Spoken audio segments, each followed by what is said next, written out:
Welcome to the Jeff Canada Show. But if you're going to get your feelings hurt, you might need to turn this shit off. Woohoo! Woohoo! Woohoo? Woohoo! Are we woohooed up? We are recording, bro. I feel very woohoo right now. Dude, I feel like this is like a complete turn of the tables. I've never been on this side of I'm rarely on this side of things to begin with. Definitely not with you. Yeah, I'm always on your side of it. Yeah. Yeah, I'm always shut up. I'm always that. Like I'm always the guy that's having to be the center of attention. And now I get Slade Ham to be the center of attention. Yeah, let's see what it feels like on this side. I'm going to try to not ask all the questions this time. Okay, well, whatever you don't offend my fan base. Oh, I will do my best. like, Not the Jeff dude. Canada fan base seems that's not even to say that I would normally be like, okay, challenge it, but then it's impossible, I think. Yeah, I think they're unoffendable. You've done a good job of curating people who get it. Mm-hmm. So yeah, I'm not worried. Yeah, for the most part. I mean, every now and then you get some dipshit that gets all pissed off. Those people are going to come into the room no matter what. Yeah. But your core. Yeah, for sure. Yeah, they're you know, they love me for what I do, and it's cool. It's definitely different than anything I've ever had. Do they now I'm back in interview mode. But do they call you on stuff? How does your fan base interact with you? Some of them will call me, like if they see something that's a little bit risque, they might say, "Hey, you may not want to do that." And I'll be like, "Hi, my name is Jeff. Do you know who I am? I'm doing it anyway." So do you take that as do you just give them an automatic fuck you, or do you look at it as, wait, maybe these people are actually seeing some blind spots I'm not aware of? So even though I never give anyone a blind fuck you, ever. Right. Even if I do, I still take what everyone says and I soak it up in my brain and I let it rattle around a little bit and might take some from it, and it just depends. Like the other day I had a guy and he's been following me around for a long time. It's an older guy. And he said, "Hey, if you really want me to give you some constructive criticism about your live album, I won't pull any punches." And at first I was like, "Okay, come on, bring it." But then I'm like, wait, this is a live album. Like, this is what you're going to get at a Jeff Canada show. So are you going to tell me not to say fuck? Or like what are you going to? Well, it's interesting because everybody's a producer, right? Everybody knows the same way you could sit on the couch and watch a TV show and tell me, well, that's how this episode would have been better. And that's how this album would have been better. And they should have done this. And they should have done this.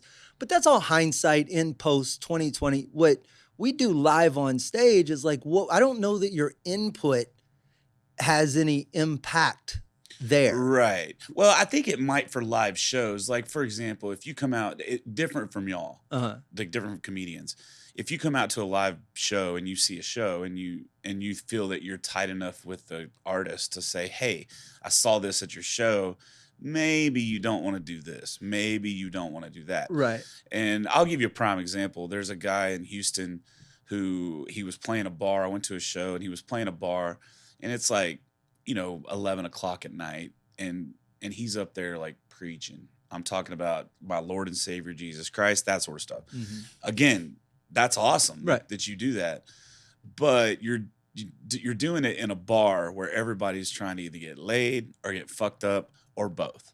Like very few people. Now, if you sold the tickets and they're all there to see you play, like Cody Johnson and those guys can afford to do that because all 50,000 people are there to see them. Right. But isn't the 30,000 foot view on that? When I see artists doing stuff like that, I have to assume that they're not doing whatever it is I'm seeing them do permanently forever. And that's their master plan. Right. Like I look at them and I go, oh, you clearly are going to figure out that this doesn't work sooner or later. And me interjecting myself into it and going, "Hey man, you should probably not do this," when I know 3 shows from now, if you have any comedian in you whatsoever, you're going to realize this has no legs and the crowd's not going to go with you on it. And you're going to cut it on your own. You would think. So, but the people who don't, I mean, aren't you a casualty to the game then? And that's the thing, right? So, and that's the big difference. I don't know if it's a difference. You tell me. So in the stand-up comedy game, is there a total lack of self-awareness?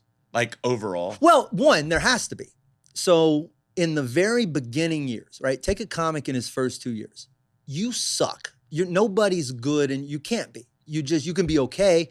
You can get certain fundamentals, but you don't have enough experience taking life experience and turning to material yet. You're just doing what you think is funny the way you know how to convey it. So in those first couple of years, you have to be delusionally self-unaware, because if you heard the silence and the response that you were honestly getting for your material, comedy wouldn't exist as a genre. Right. We would all bail and pull the ripcord 9 months in and go, no fucking way am I staying in this long enough to get good. But when you tune out that silence, and then there's a point where you get good enough and you start to hear real laughs that they kind of crash into the fake laughs you've been giving yourselves. Yeah. And then you go, oh, wait a second, now I'm playing for the real laugh. But you have to be delusional for that, for a stretch. Now, some people I don't think come out of that delusional stretch. They just sort of stay there. Yeah, but as a stand-up comedian, you still have to know your role. You have to know your lane. And what I'm saying is you can't afford to be so delusional that you feel like you're already there, and you feel like you play certain rooms, right? And there's certain open micers that aren't ready to play those rooms. Correct. But if you have it in your mind that I'm already ready to play those rooms, that's what I'm talking about self-awareness. Well, and those people go play these, there's a lot of shows. There's got to be 10 comedy shows in Houston on any given night. And many of these are themed and they're set up, they got a little nickname on them, the this or that comedy show or whatever. Yeah. And those have all been given different rules. So I don't even know what stand-up comedy is in 2023. Gotcha. So, I don't know if these guys are violating rules or if they've created something entirely different that doesn't play by the same. I know if you came in and tried to do that shit in the rooms I do what I do in, it would never fly.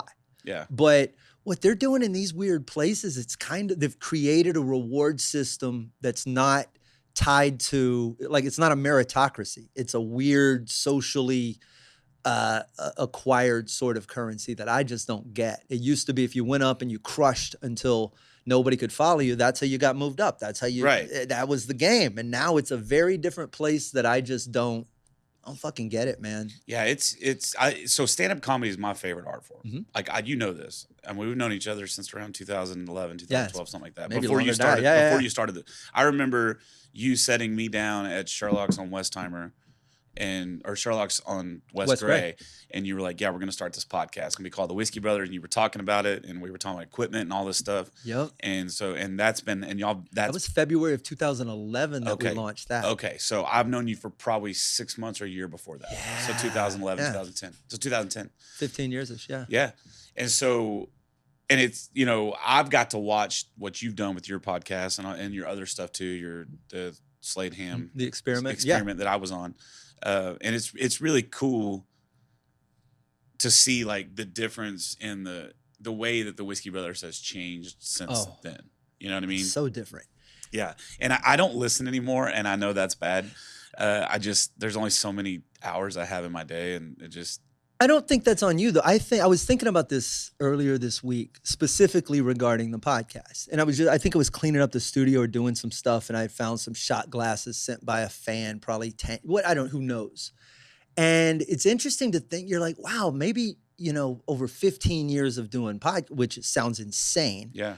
We don't grow with every artist we listen to or pay attention to. I think of musicians that I was super into in my 20s that splintered off and went some direct. They got older different than I did. Yeah. Oh, yeah. That happens a lot. Sure. So our fans I've seen waves and waves. Some of that first group of people, I have no idea where they're probably professionals with 15-year-old kids now and living lives and doing God knows what. And then we get these new batches of people who find us. So it's always cycling. And so when people are like, I just don't listen much, I'm like, cool, we played that role for you during that part. Now we're doing it for different people. And with the cast changes and all that, it's this ship of Theseus that has, I'm the only constant really. And Sam, when he's here, it's such a different thing. Yeah, that's a good way to put it. Seasons, comes and goes in seasons. And I actually have a song coming out on April 18th or August 18th called Seasons about that very thing. See? But that's beside the point. Self plug. I think that stand-up is my favorite because no matter what the societal rules are at that given moment, there's always at least one guy that's pushing the limits, that's saying, fuck you. You have to. I think right now the guy that everybody's kind of watching on TikTok is Matt Rife, right? Which I have yet to see any of his actual stand-up. but his crowd work's great. Mm-hmm. You know, I'm pretty sure a lot of that's canned. I'm pretty sure he's got a lot of, you know, but he seems really quick-witted. I can explain Matt Rife in what he's doing is, so he's got a stand-up show. He's got a handful of specials out. You can go watch his stand-ups. He's functional. I'm not that interested. I'm just saying he's a functional stand-up. That's my point. He's not some TikTok star pretender. The kid's been doing stand-up for a long time. Gotcha. Is he great? Is he my cup of tea? No, but he's good. The crowd work thing, I had a similar piece in my show where I was talking about dating this psychotic ex-girlfriend of mine. And I would always ask the crowd, it would sort of bait them in, and I would see who responded to the first, who's dated a psycho, and then I would mark them, and then I would go back and ask them questions. You know, I'd pick 3 guys, and we'd play a game of crazy poker, and I would always win with a stab wound and a balcony push and all that stuff. But I would have 3 people in the crowd every show giving me a crazy story. And you can imagine the continuum was one end to the other, right? There's people who just, you know, she went through my phone while I was asleep, which is nothing, versus, you know, people who just, she busted into my mom's room with a knife and crazy stuff. And you get that whole spectrum. And if I was recording every one of those shows and chopping that up, I would have something very similar to what he does with red flags, which is to ask, hey, what are some red flags? Once people start yelling stuff out, there's only so many responses to questions until you've seen some version of it. And now you've got, oh, well, I do this when that comes up. I do this when that comes up. The next thing you know, there's a repository of 1,000, and you have a TikTok channel that's got 1 million followers, and you're on tour. Yeah, my only issue with what he's got going on, I think he's funny. I watch him. I laugh. I think he's funny.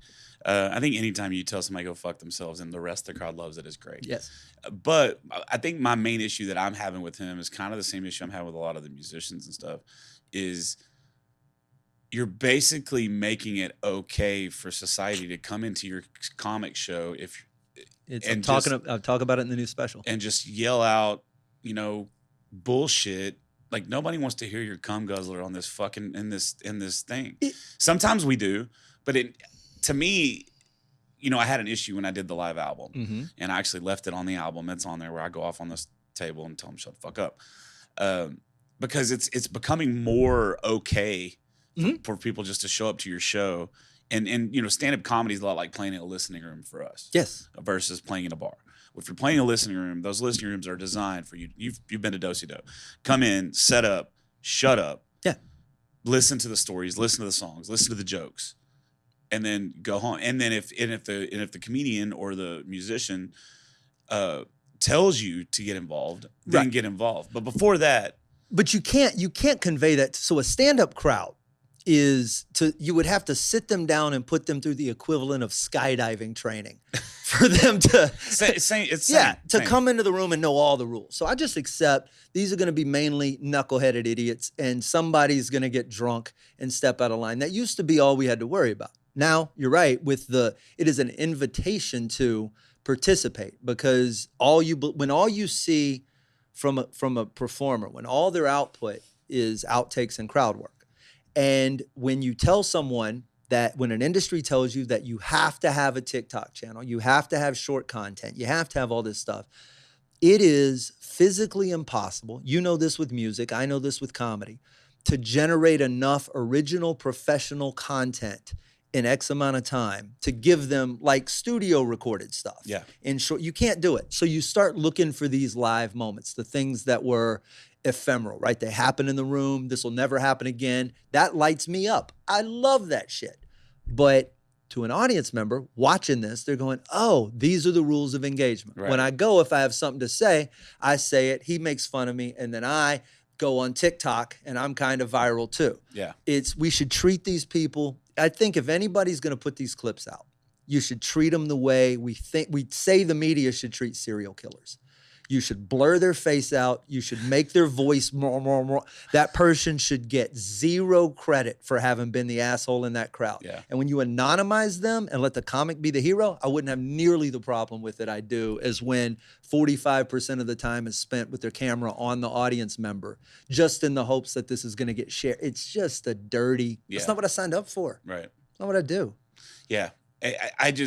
When I watch that, it's funny because now I know enough comedians, and I'm the best at crowd work. I could do an hour of that shit every night. Oh yeah, but it's not what I want to do. if that was my stick, I could be a stand-up comedian tomorrow. I mean, you've seen my crowd work too. Right. Like, yeah, if I just can't write the jokes.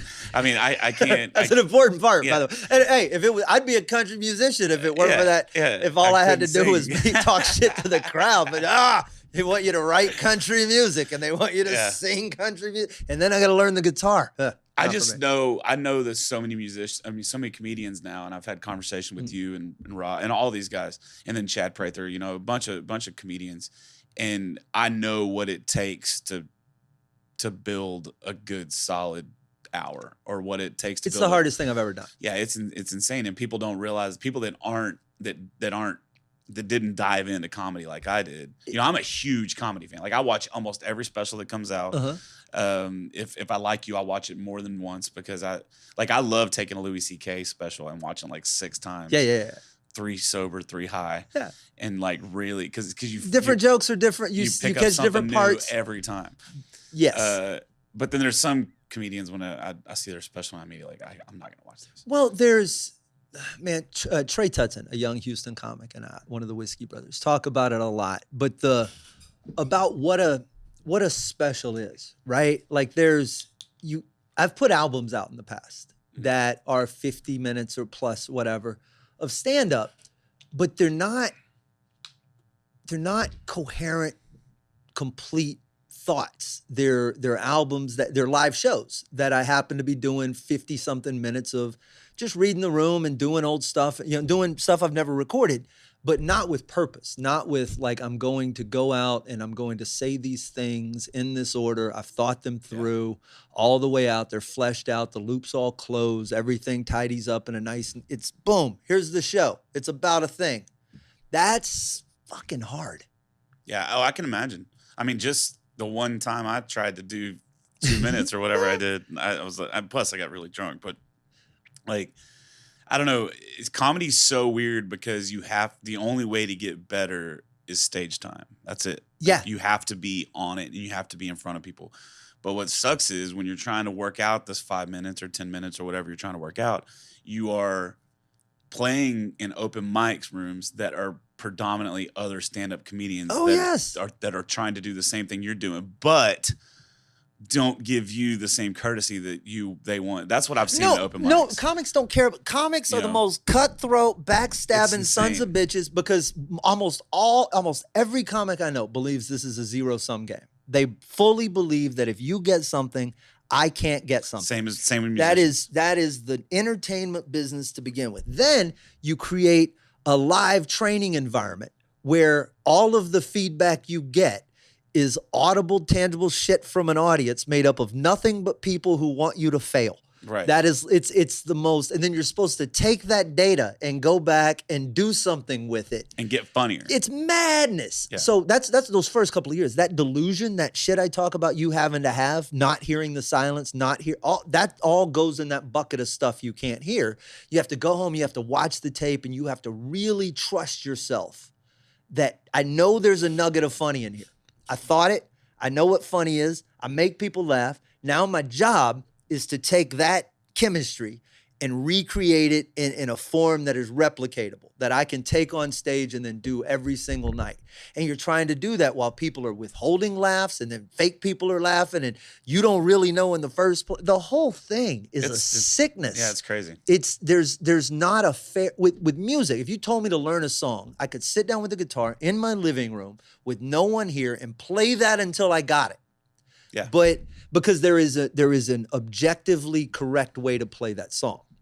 Yes. I think with stand-up, there is no right way to tell a particular joke. Even if you get the exact words right, it still changes every single night. And the only way to know all the different ways it can change is to have done it all those different ways and you got to understand it instead of just know the words. Right. And that's a whole different animal. And that's also the difference between learning a song and creating a song, or that's one of the things that I notice whenever on different artists, different acts, bands, is that you can tell the ones that wrote the song, like I do, go out and play this song in front of crowds, full band, solo, however, and you do it 20, 30, 40, 50, 60, 100 times, and then you go in the studio and then you record it, and then you go out and you recreate what you recorded, as opposed to these guys that literally write a song, they send it to a studio,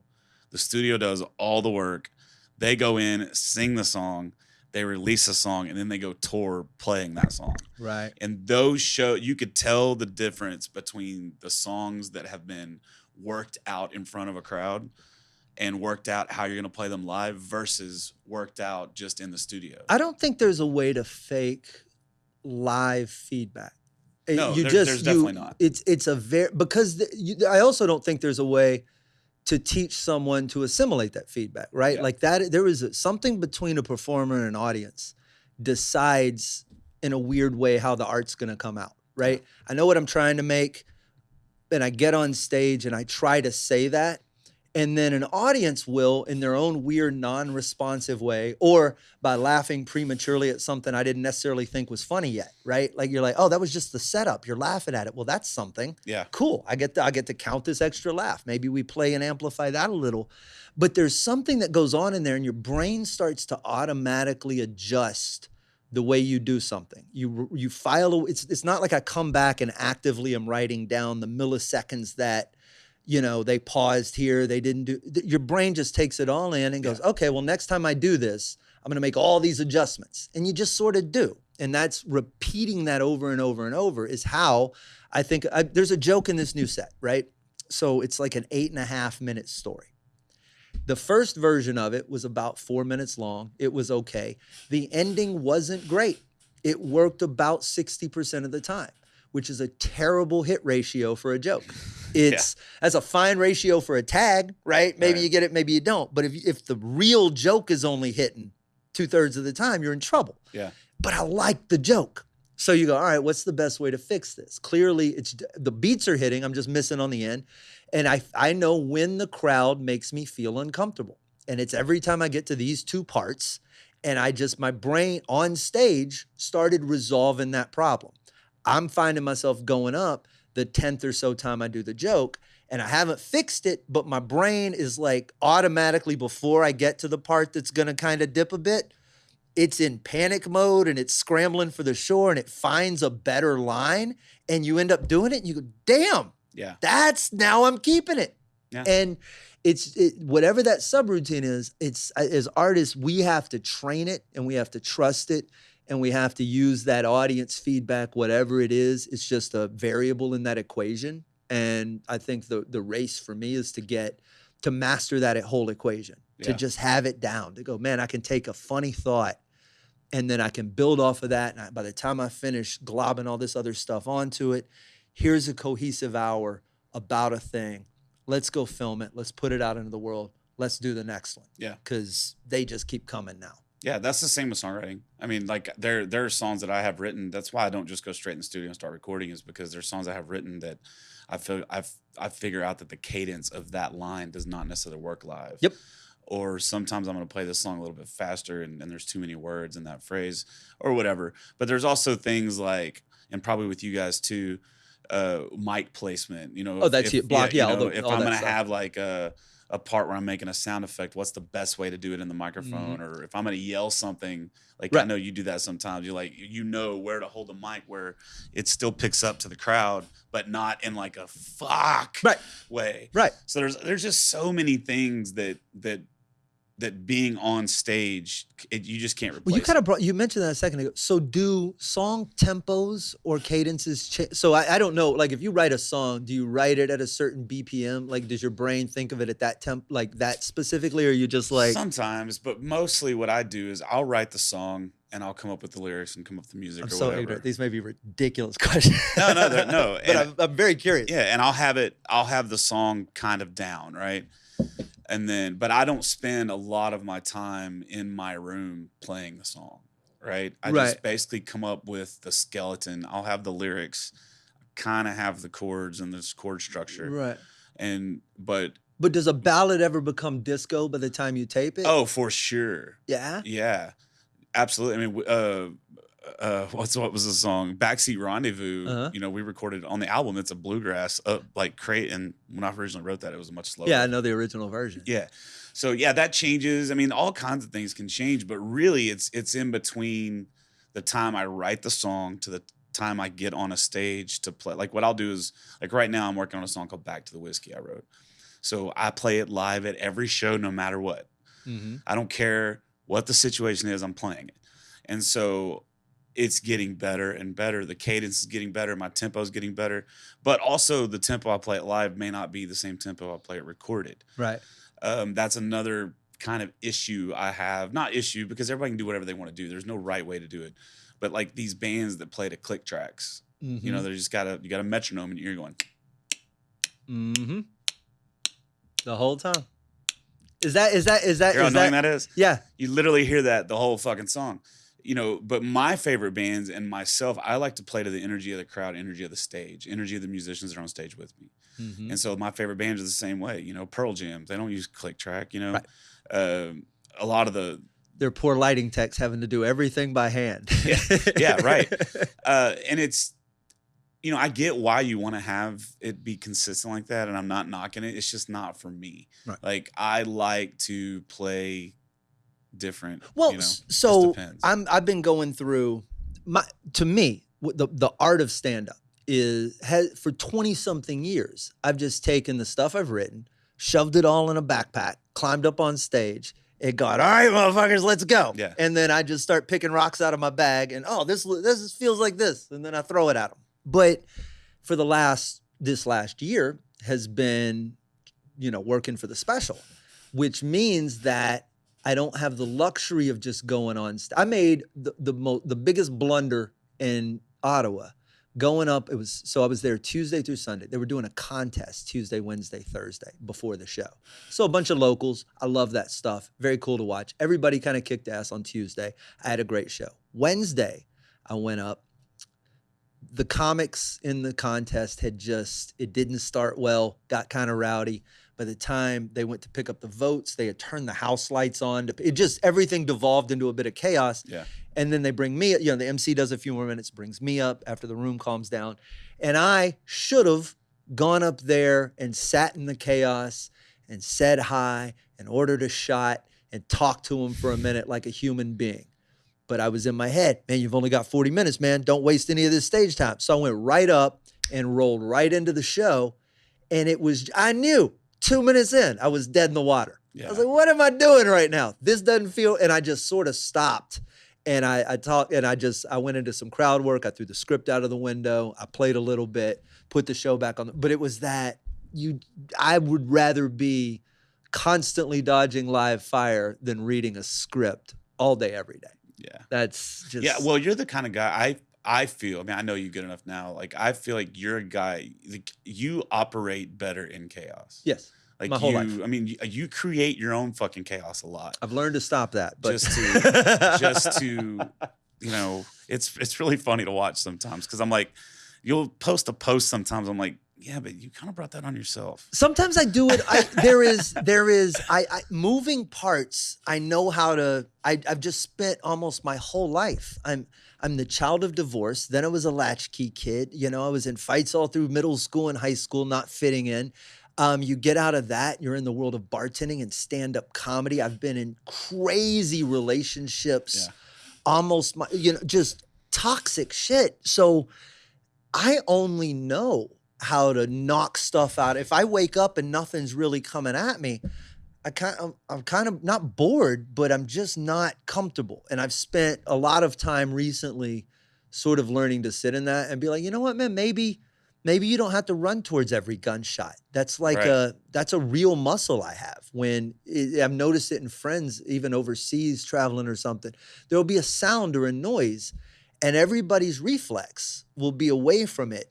And I will be 2 steps the other direction towards it. And it's certainly not safe or smart or anything, but it's just my whole life has been wherever the activity is, wherever the chaos is, I need to be there at ground zero, building a safe haven for myself from the nuclear radiation that's coming. Yeah.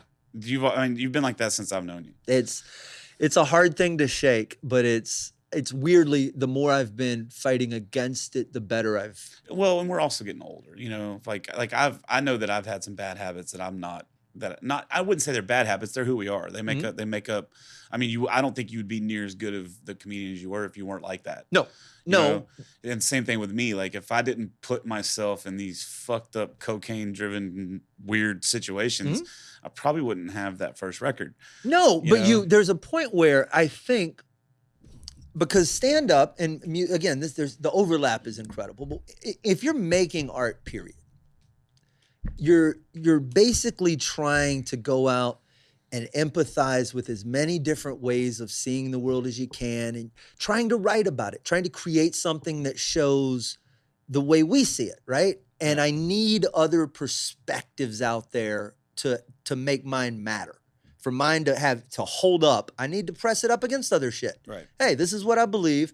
And in a vacuum, that doesn't mean anything. But when I lay it up against, so for me, all of those stories come from that pursuit, right? I don't want to say no to anything. I've just said yes to too many cool things and found myself in fields in Spain or bars in Germany or barn parties in Texas or talking to crazy cool people I never would have met and seeing things from a different way. So that part is vital. And we figuring out how to come back then and turn that into something worthwhile that's the entire journey for me.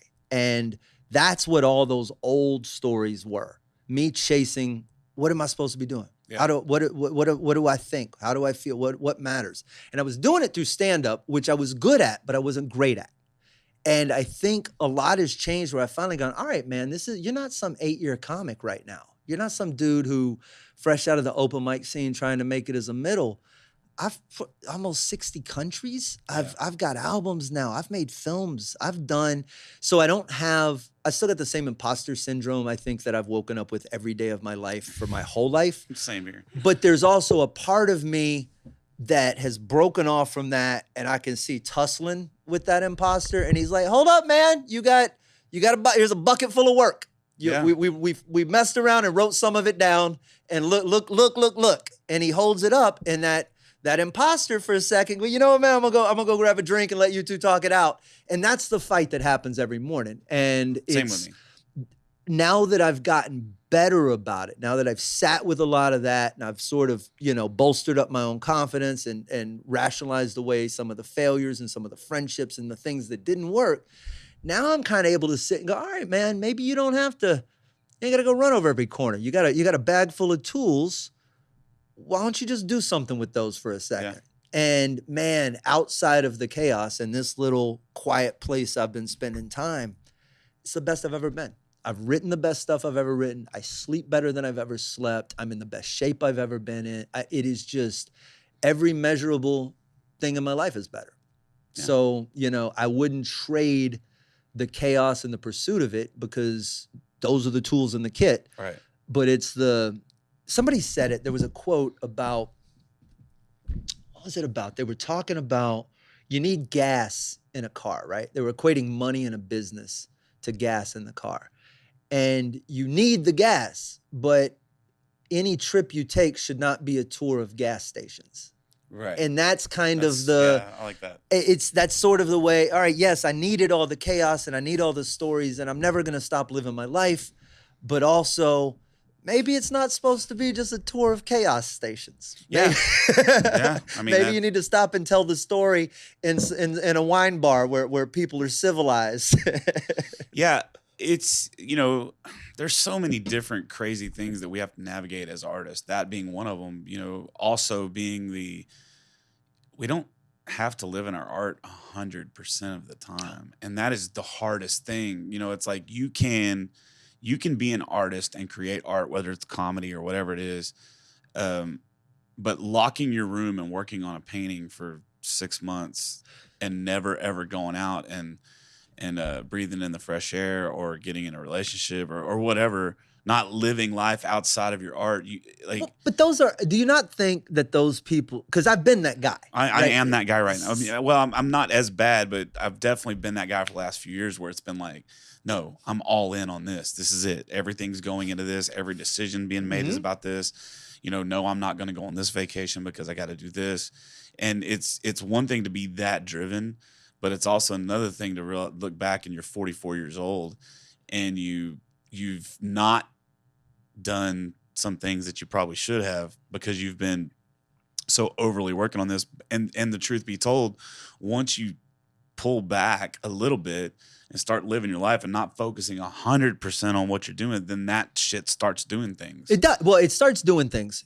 Clear, definitely. Which is hilarious. But also, I feel like the times I've thrown myself into, I can almost go back and overlay personal life with those professional moments, and I realize that I'm literally doing that because I'm running from everything that's not right 100% the other way. Yeah.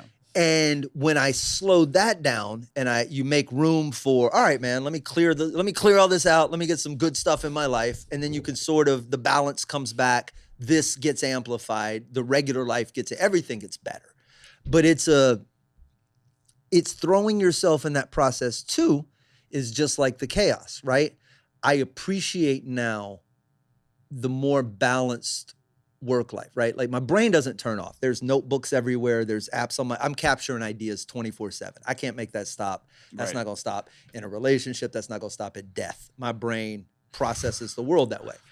But the amount of time I spend capturing ideas isn't really the job. The job is the nights when the phone gets turned off at 8 o'clock and this table is loaded in note cards and ideas, and it's literally beautiful mind, mad scientist shit, trying to work through all the problems of this. The job is being on stage, doing all I know what the job is, but I had to sort of sink myself into that to appreciate not having to do it. And that's been very liberating. It's almost the way, people are like, man, if you knew what being famous was like, you'd never want to be famous. Well, I got to be famous before I can decide. You know what I mean? There's not one single person happy they're not famous, that hadn't gone there and come. It's just, you got to do it. Yeah. You got to do it. Well, grass is always greener. Of course it is. You know but what I mean? You go dance on all the grass and then build your house on the plot you like the most. Yeah. And that's don't stand in one little corner and then bitch about everybody else's grass. This is the best grass in the whole world. Bro, you haven't left your corner. Yeah. I want to go roll around in all of it and then come back. I guarantee a fucking Jelly Roll is much happier with his everyday life than I am right now. You know what I mean? You say that. Nah. You haven't had a manager waking you up at 6 a.m. to do this 12 days in a row. No, I have to fucking wake myself up at 6 a.m. to do this shit 12 days in a row. I'm simply saying, look, I have no doubt that if you gave me Jelly Roll fame and money right now, or whatever, pick anybody, Ryan Reynolds, doesn't matter. If you gave me that, I would not misappropriate the funds. I would not turn my life. I would not become a junkie. I would not ruin it. I would not. I would do incredible stuff with all of it. Yeah. That I wouldn't have done 15 years ago, even 10 years ago. This me is all prepared for that. But it's same here. We've walked down all the. I just know every corner of this entertainment room. I know all the bookers. I know all the green rooms. I know all the situations you can be in. We've done this.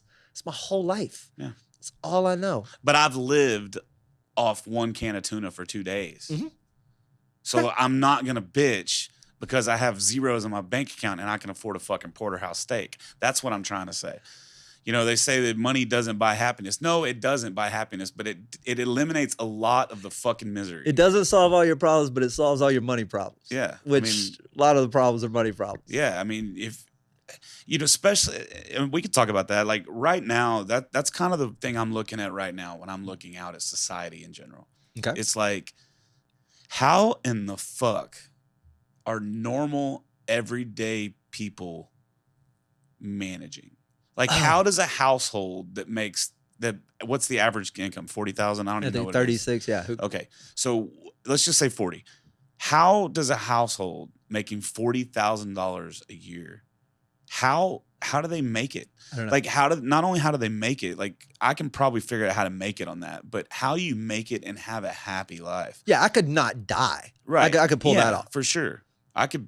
Yeah. But I mean, everything has spiked. I've been in the gig economy for, I don't know what a regular paycheck that you count on feels like. I also know that is probably the worst thing that could happen to somebody, right? X amount of money because it's not tied to the economy. It's tied to wherever you're working. Right. So when the last 3 years happened or whatever happened, 2008, any of these things hit, it's not like your income changes accordingly, right? If things start costing twice as much, your job is not doubling your salary. Right. So I don't have a clue how you navigate rent spikes, and I haven't had a car note in a very long time. The last car I got, I just bought, which felt amazing. But I think I just read something today that over like 17% of the Texas population with car notes are over $1,000. Yeah. And a lot of that's because, trucks, I guess. But no, it's not just trucks. I mean, everything. So I was watching. What's a car note right now? Well, I was watching Smokey and the Bandit. Uh-huh. Okay. Remember that was like 82, 83. And the little short guy with the cowboy hat's walking down, he's showing all these big rigs. And he goes, each one of these rigs right here is $80,000. That was like 82 or 84. You can't get an F-150 for that, can you? No. And now, now that rig's going to be $1 million rig. And then right now I'm trying to find a van, so that way, because like a Sprinter or like a Econoline. This is where you're fucked, right? And this is my issue that I'm having with everything going on right now is before I'm a minimalist, right? Almost to the extreme of it. Like, I don't know where my fucking birth certificate is. I don't hold on to things. Like if it's a tool, if I'm not using it anymore, I chunk it in the fucking trash. Yeah, you're not an emotional hoarder. I'm not. And I don't spend my money on things. I spend my money on experiences. So I've always been like, okay, I just need to make enough money to be able to buy, I'll drink out of a fucking water hose. I don't care. I can go hunting and do whatever. I can grow whatever. As long as I can go buy milk and eggs and I can buy the stuff just to at least nourish my body enough to live today. Maybe be bad for you, for the rest of your life. But today I'm going to survive. But now it's getting to the point where you can't even do that. It's getting to the point now where, unless you're growing your own fucking vegetables and you have your own cow and you're, because everything's going up and it's skyrocketing. And so that's my question. At what point are we as people gonna say enough is a fucking enough? Because that's where I'm at right now. Like, I haven't done my taxes since 2020. IRS, if you're listening, I don't fucking care. I have not done my taxes since 2020. And it's for a very, very simple reason. My life was on a certain trajectory before 2020. Same. Okay? I had things going for me. I was making 6 figures a year. I was doing fucking great. And then Uncle Sam, the government, came in and told me that I can't work. Not only can I not work, I can't even go find another fucking job making anything near what I was making because everybody else can't work either. Right. So you have a government that says, "Hey, you can't work," and I don't give a shit left, right, where you said. I don't give a fuck. That doesn't bother me. But the government came in here. Big Daddy came in and grounded me, and I now have zero fucking income. And I went 10 weeks, bro. I went 10 weeks without making a dime. How many people do you know that can go a week without making money, let alone 10 weeks without making money? Yeah.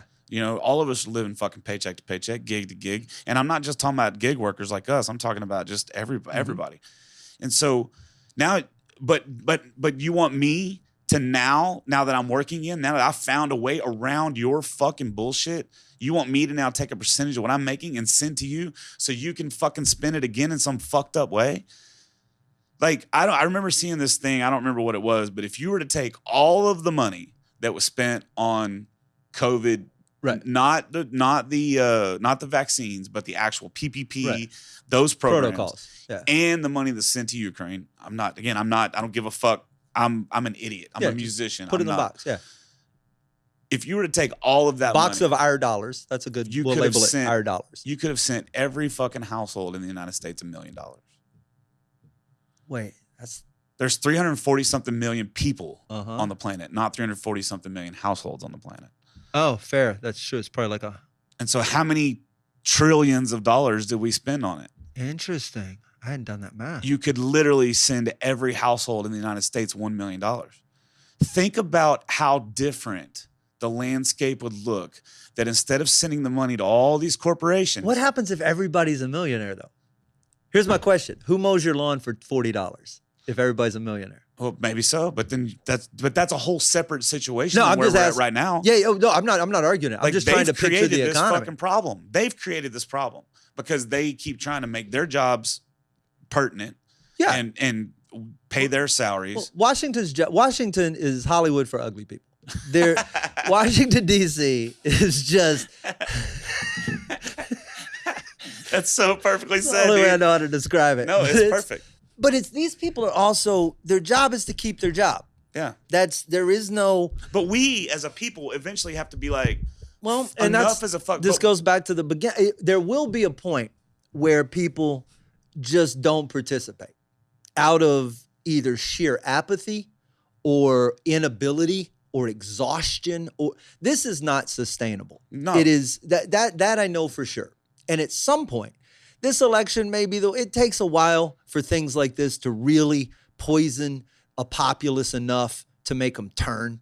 You know, there's Africa's full of coups right now. Just, people sick of certain shit. We happen to believe that will never happen. But at some point, people are going to go, You can only widen the gap between haves and have-nots. Before the have-nots, someone will rally them up and go, hey, you ain't gonna do this, and there will be chaos. Well, I can't wait till it happens, bro. I'm ready for the fucking purge, man. I'm at the point now where it's like, well, but I struggled with this so hard at the beginning of. We were in Colorado for the beginning of some of this. I remember specifically rounding a corner on our way up that railless mountain road when the George Floyd news and some of that was coming out. Yeah. And so all of these things over a long stretch of time, especially when you talk about the economy and you talk about some of the hot button issues, you talk about all of the COVID polarization and all of the racial polarization and all of these things, and you have a reactive government that is trying to maintain its purchase in that wild landscape. Right. It's chaos. So I fought it for a long time. I wrote pithy things about it. I wrote metaphors and tried to draw pictures and made posts and I would poke these people over here, and then the very next morning I'd poke these people over here. It was a blast and it was fun, and then it was chaos, and then it was exhausting, and then I was right in the machine, and then it was like, wait, man, what are you doing? This is damaging, not just to you, to other people, to stuff, to society. And I realized that I was swinging at nothing, ghosts, vapor. I wasn't hitting anything. I wasn't having any impact. Nothing I said was really real. Who cares if this gets 6,000 shares? Tomorrow it's gone. Yeah. It's just, what is this?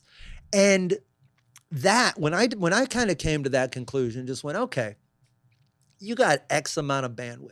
You wake up in the morning, your battery's charged to whatever, I probably charged to 80% overnight. I'm old. It's, I don't go to 100 anymore. You wake up in the morning with 80% charge, and that's all you got.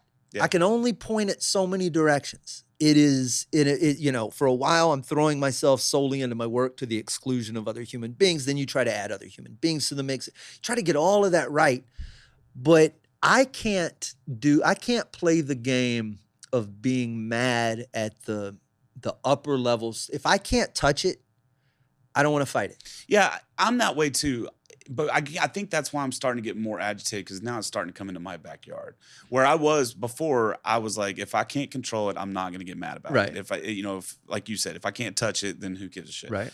And that's the way I was for a long time. But now it's starting to hit my backyard. This divisiveness that's going on right now, this whole thing that I believe this, and if you don't believe exactly the way I believe about everything, then you're the enemy. Well, that's because people are stupid. I get that, but now my issue is it's starting to impede on things that used to not. Like what? Like our art forms. Okay. Like cancel culture with comedians. Not true. It's not true, but it's kind of true. But it's not real. It's not real. You can't. It's tell me who's in the music world. It's real. Who? Okay, Dixie Chicks, prime example. They had their career fucking ended. But yet, weirdly, I'm getting stuff about the Chicks on tour. Yeah, but they're not making near what they were back in the day. That is not because they got canceled. That is what I promise you right now. They're not making what they were made. They're not making X this year because of something they said in 2007 when people steamrolled their CDs in the parking lots of radio stations or whatever. But it's non-fucking stop, dude. Right now in this fucking country shit, this whole goddamn beef between Jason Aldean and Jason Isbell. Well, here it may not be real to you, right? Okay, and it may not be real, but this is a true fucking. It's story. real on a certain interface. No, it's real to me because the other day, Friday night, I was playing a show, and a guy comes up and says, "Hey man, play that new Jason Aldean song." Of course. And I said, "Hey man, I don't know that song. I'm sorry." And his response back to me was, "Well, fuck, you just played a Tyler Childers song. You must be one of those fucking libtards." So now, granted, that just gave me more ammunition to just roast the motherfucker. Right. But not everybody's me. Not everybody's you. And to me, if it's getting to the point now, just blur that guy's face out, distort his voice. I understand that, but if it's getting to the point now where people think it's acceptable to show up to a fucking comedy show, like go to Chappelle's show and just start fucking yelling out shit about him, or if they're coming, and let's not even say the famous people. Let's talk about just Joe Blow, the guy that's the comedian's making $400 a night or whatever. I don't know what the pay rate was. A middle, guy, middle or a feature or whatever. Sure. Same with like a guy that's just sitting on a stool playing cover songs in a bar. Yeah. Like he should not have to defend himself against people because people are so fucked up and divided. That was not a thing before. But what happens if you just don't even turn that guy's direction? Yeah, but that's what I'm saying. Like, not everybody's you or me. Like, I know how to handle that guy. Right. You know how to handle that guy. The way you would handle him, the way I handle him were similar, but not the same at the same time. But like, I know people, like I got Peyton Riley. She's a 14-year-old artist that's out there playing songs. And what if somebody approaches her like that? That's my issue. My issue is now it's getting so bad. But that's so let me put a pin in that though. It's not just the problem is more systemic than just audience interaction. It's that we have, if you were a musician in the 70s, country musician, right? Your job required a guitar and what else? Microphone, maybe? Yeah. Probably want a microphone for more than a couple of people. Yeah. And all of your career was basically you, that guitar, that stage, those people. There wasn't this interactive thing. You certainly didn't have to think 90% of your time about your marketing strategy or your social media presence or your whatever. Even if you had a fan club, that was some shit that got mailed out once a month by someone different than you at the late. Like it's now you take a 16-year-old musician, the curriculum for country musician, the whole whatever study you have to do to become that is not just chords and songs. It's social media and marketing and how you're moving tickets and how you approach this and all these protocols.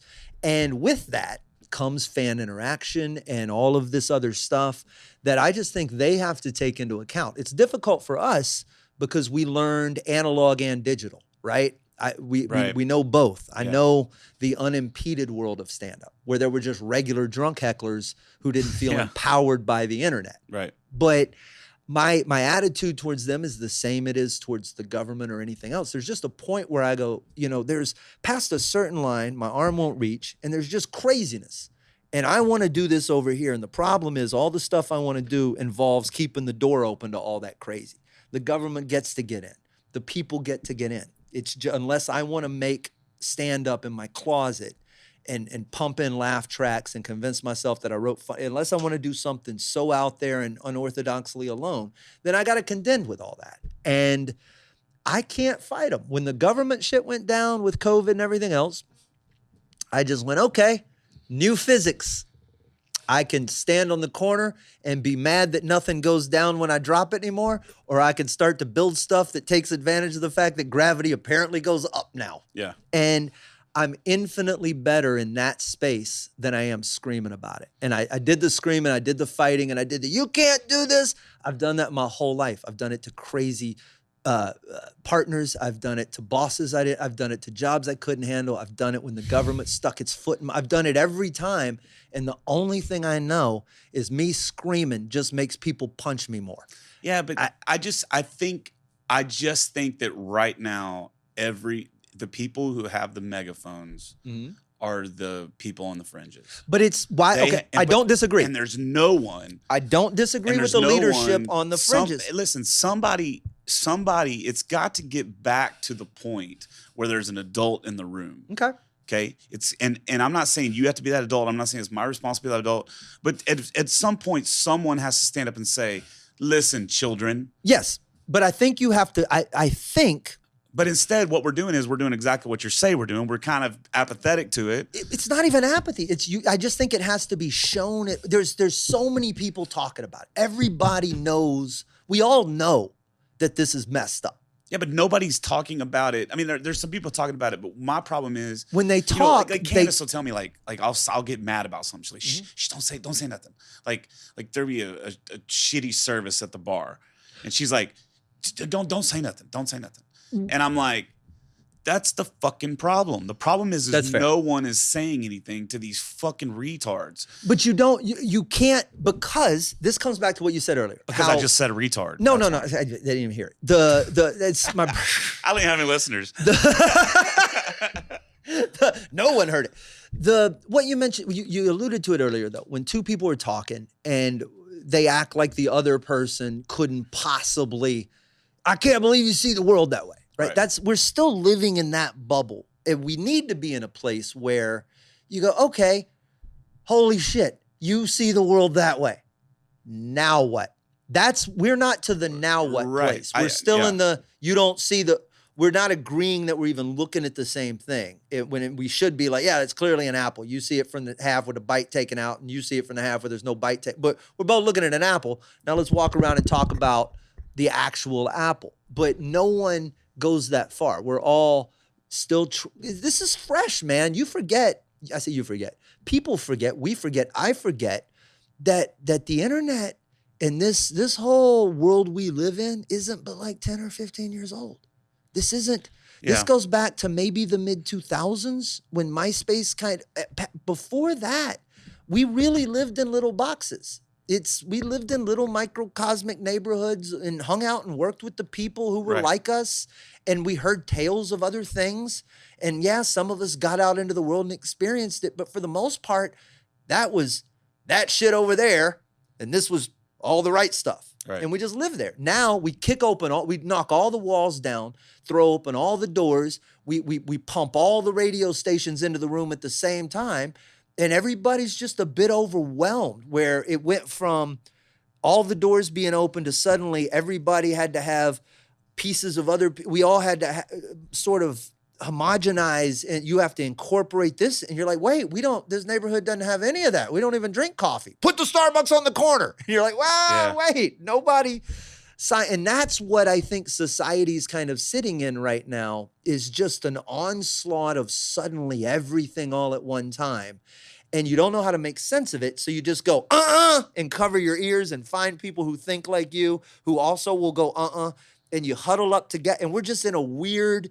But to me, that's the problem. To me, what I see is the big word. I see just a total lack of respect. That's a big one. And I think the only way, like without conversation, there is no gateway to respect. Correct. Okay. So if we're not even saying, whoa, hold on a second, let's have a conversation about this. If we're not to that point, then we're not to anywhere close to the point of gaining respect. So like you and I, we've known each other a long time, and there are some things we agree on. There's some things we disagree on. Fundamentally. But you respect me and I respect you, because we've had great conversation. We've been trapped in the car for hours together. Like, we have had great conversations. So there's that respect there. I've had great conversations, like Candace, my girlfriend. She is a like right wing, not ultra, but like right wing, Christian, like pretty much the opposite of me. but yet we have so much respect for each other because we've had so many conversations. What I think we need, and that's part of the reason I'm starting this podcast too. I don't know if I'm going to make any dent, but I would like to at least get to the point where we're back in the day. Remember being in 4th grade or 5th grade or 6th grade, and you had, Billy Bob made out with your girlfriend or whatever. So there were some people in the room that would, probably you, that would just beat the shit out of Billy Bob, right? And then there's some people in the room that would never talk to the girl again or whatever. But there was always some people in the room that were like, hey, let's have a conversation about this. Right. There was always somebody there. Mm-hmm. There was always someone to say, hold on, stop. Let's talk about this. Yes. Right now, what I see, with the exception of like Rogan and some guys like that. I was going to say, there's some Rogan, Lex Friedman. There's a few people out there. But it's like, there's not any adults in the room being like, children. Right. Chill the fuck out for a second. You want to know why I think that is? Because there's more currency in conflict online right now. Well, in the real world, for sure. But specifically, revenue. Everything online is about the currency of attention, right? It's competing for attention. Yeah. My attention, your attention, eyeballs on stuff, clicks, likes, engagement, etc. And good conversation doesn't get that. I mean, it's getting it. It's clearly there's clearly a market for it. That's my problem. That same thing with Nashville fucking radio, right? This is it. To me, where we're at right now is exactly like Nashville radio. Okay. Yeah. Morgan Wallen is selling out 60,000 seat arenas. Okay. Luke Combs is selling out 60,000, whatever. Like these guys are selling out all these arenas. But there's so many other, I wouldn't say better artists out there because that aren't getting heard because of the gatekeepers, right? Whoever those gatekeepers are.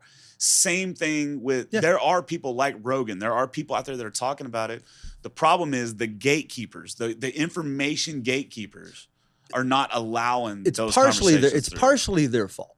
But the other side is, too, the public needs something to be validated before. It's why radio has always been so important. People are fucking musicians. cheap. They need to be told that this is cool in order, and it's partially, yes, you want to go, you're sheep and they're terrible people for not making their own decisions, but also, I don't know how many podcasts are out there. I don't know how, there is so much out there that if you don't have some system for pre-vetting things, right? You can't go, well, I'm just going to go listen to all the podcasts in the world and then I'll report back to you which ones are the best because I know there's some intelligent conversations. Right. You have to have some filter system that goes, well, I'm going to clear all but 100 of those out. And then these are the best 100.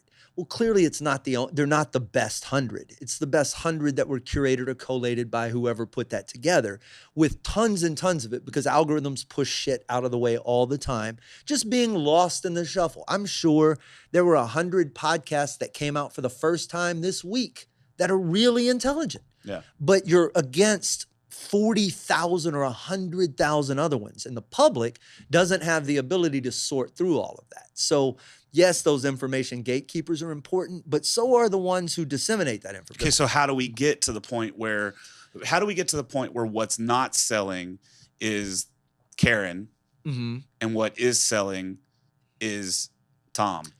You know what I mean? Just like the normal guy who's doing something fucking cool. Well, so my approach, similar to what yours has been, is not to, if I wait for whoever it may be, Hollywood, Netflix, pick whoever it is, whoever makes stuff, people who produce. If I wait for that, I'm going to be sitting around until something I create generates enough engagement, which probably means enough controversy or enough conversational impact. Right. And I just don't want to make things for that reason. So to me, the way you cut through that is to go, what do I really want to make? Right. And then I sit down and I design that without having to think about them at all. And then you go on a slow level, you teach yourself the requisite parts, and you build enough of a fan base through the things that we've been creating over the years, and you reach out to them and you go, hey, we're making this thing, and I think you're like-minded and like the way I see the world, and you like the things I make. Let's make this together.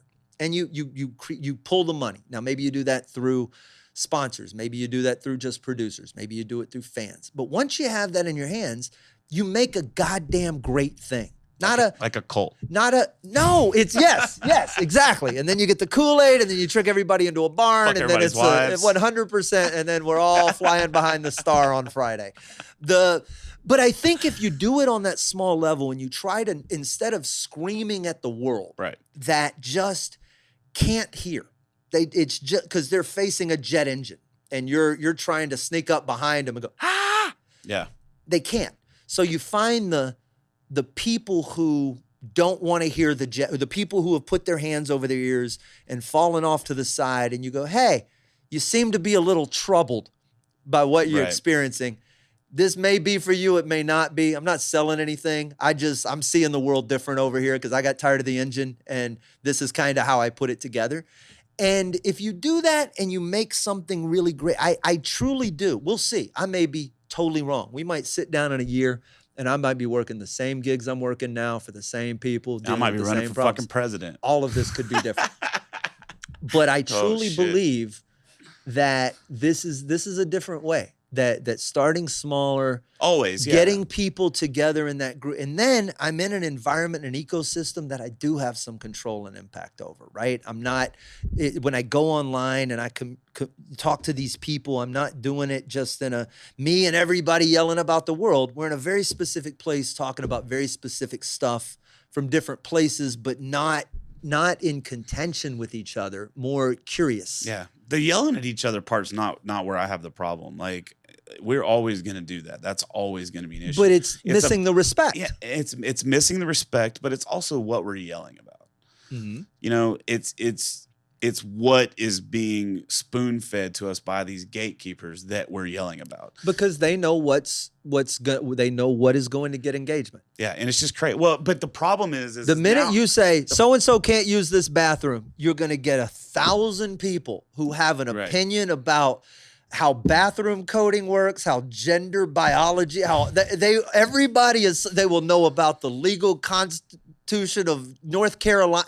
People just become instant experts, and dude, that's another thing. God damn, what happened to the words "I don't know" and it's my "I favorite was wrong"? word. Me too. But I was wrong. I understand being hard, but I don't know used to be. I don't know. Fuck. It was my favorite thing. I mean, how many 50-year-old railroad workers do you know now that are fucking experts in vaccines? Yeah. Like, it's just fucking crazy, bro. They all got their doctorates and 180 hours on YouTube. Man, it's just nuts, dude. I sit around with friends sometimes and I hear the shit that comes out of their mouth, and I'm just like, ask me a question about what frequency I need to cut on a microphone to make it sound good. I know something. I know that. Yeah, but we're because all of the information. I mean, it's just fundamental. If you look at all of the information being available online, and in the fact that if you have I can't tell a joke about this right now, but back in the day when I would go to the bars back in Beaumont, late 90s, whatever else, I'd go in there, and if I thought I knew something and I told you at the bar, your option was to either believe me or fucking shut up. Right. There's just nothing you could do. Yeah. And I knew that the source of my information wasn't anything real. It's something I probably heard from an aunt or an uncle when I was 7 and filed it away. Or a real ant on a shroom. Yeah, also that. There's 100 different things, but whatever filed it away, I called it a memory and a fact. And if I repeated it later, it just stuck. You couldn't argue with me. And now you've got the whole world in your phone, and you can pull up and the thing is, it's not like you just type it in and it gives you the right answer. You type in what you want and it gives you the answer you want. Right. It's how you ask the question, and there's you can support literally any argument. Right. And that has given people, because this information, ostensibly the same way we get our band recommendations or our podcast recommendations, has been put together by some bigger umbrella who decided this was going to get a lot of clicks and a lot of attention, a lot of engagement. So here's the XXXXX here's everything you need to know about the Ukraine. and you learn 6 bullet points, and suddenly you're an Eastern Bloc politics major on and having arguments about it, constitutional law, all this other stuff, and you don't have to learn it. You just got to memorize. It's all down there in a nice little Cliff's Note for you, and you don't have to really understand it. Right, and I think that's where the big thing is. It's the total lack of really wanting to understand things. You know what? Because we don't have to show our work anymore. Yeah. You remember when you can't just turn in the right answer. You got to tell me how you got the answer. Right. And this Facebook is just you writing down 4 and walking away. And that's not showing me how you got the answer.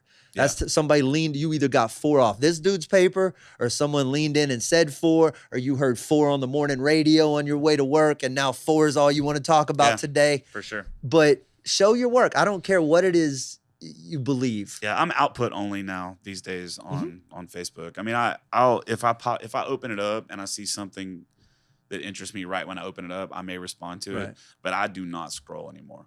I don't scroll. I output. I go back and look at comments a little bit until, like, if something has 20 or 30 comments, I'll go read them. But once it gets over 20 or 30, I just stop, because I know that there's something going on in there that. And you can't sustain it. There's no way to read and respond without just existing online in that space. And that's not the human being. I didn't sign up for it. Right. I'm a really good joke writer. I'm a really good storyteller. I'm great long form. I don't want to be good at learning to put a hook in your mouth in 20 seconds and trick you. I don't want to. I don't want to get my money because I took 8 minutes to do a magic trick on Facebook. Like some of these accounts, and they just drag you on. Some of these new TikTok videos it'll say cop fired after this video, and you watch it. It's a 3-minute video of a cop. Nothing happens. Nothing fucking happens at all. And you're like, I just wasted 3 minutes of my fucking life watching this thing. But I guarantee there's someone that watched the first 20 seconds of that video and then is going out and saying, "Oh, I saw this thing on TikTok." Of course, I read the headline. Of course. And you're like, God damn, bro. Even artists, I get frustrated by real, honest to God artists who I'll watch a 60-second clip of them making something, but the way it's shot and done, you literally get 0.5 seconds of the thing at the end, and then it loops back to the beginning, and there's no fast forwarding it. You just have to sit if I want to see, and it's very manipulatively designed. Right. And my brain, even if I think you're incredible, gets so resentful at the fact that you have put my attention span through this obstacle course. I want to flip everything. It's that sets me off. And so that's those reasons I have to I think that's why it's important that we all find our thing that shuts our brain down for a minute. Yeah. Like everybody, I don't care who you are. I mean, I don't understand how anybody makes it through this life who doesn't have an artistic outlet. It's like, incredible, I don't know how you do it. But even more than that, we all have to find our thing. Like, what's your thing that you do, or things that you do that's like, okay, I need a minute. I get stoned and play Fortnite. Okay, so you're just video games. 100%. Yeah, mine's Madden for sure. Final Fantasy right now and Fortnite. Yeah. Mine's Madden, and I don't play against anybody. I just get on there and do a franchise and just build players and get stats. And what it basically, I find it does to me, I play an hour, 2 hours, or whatever. I feel it just resets my brain. So you can look up studies. I started playing games when I was a kid, but as an adult, I picked them back up because sleep has eluded me my whole life. I just don't fall asleep well. I don't fall asleep easily.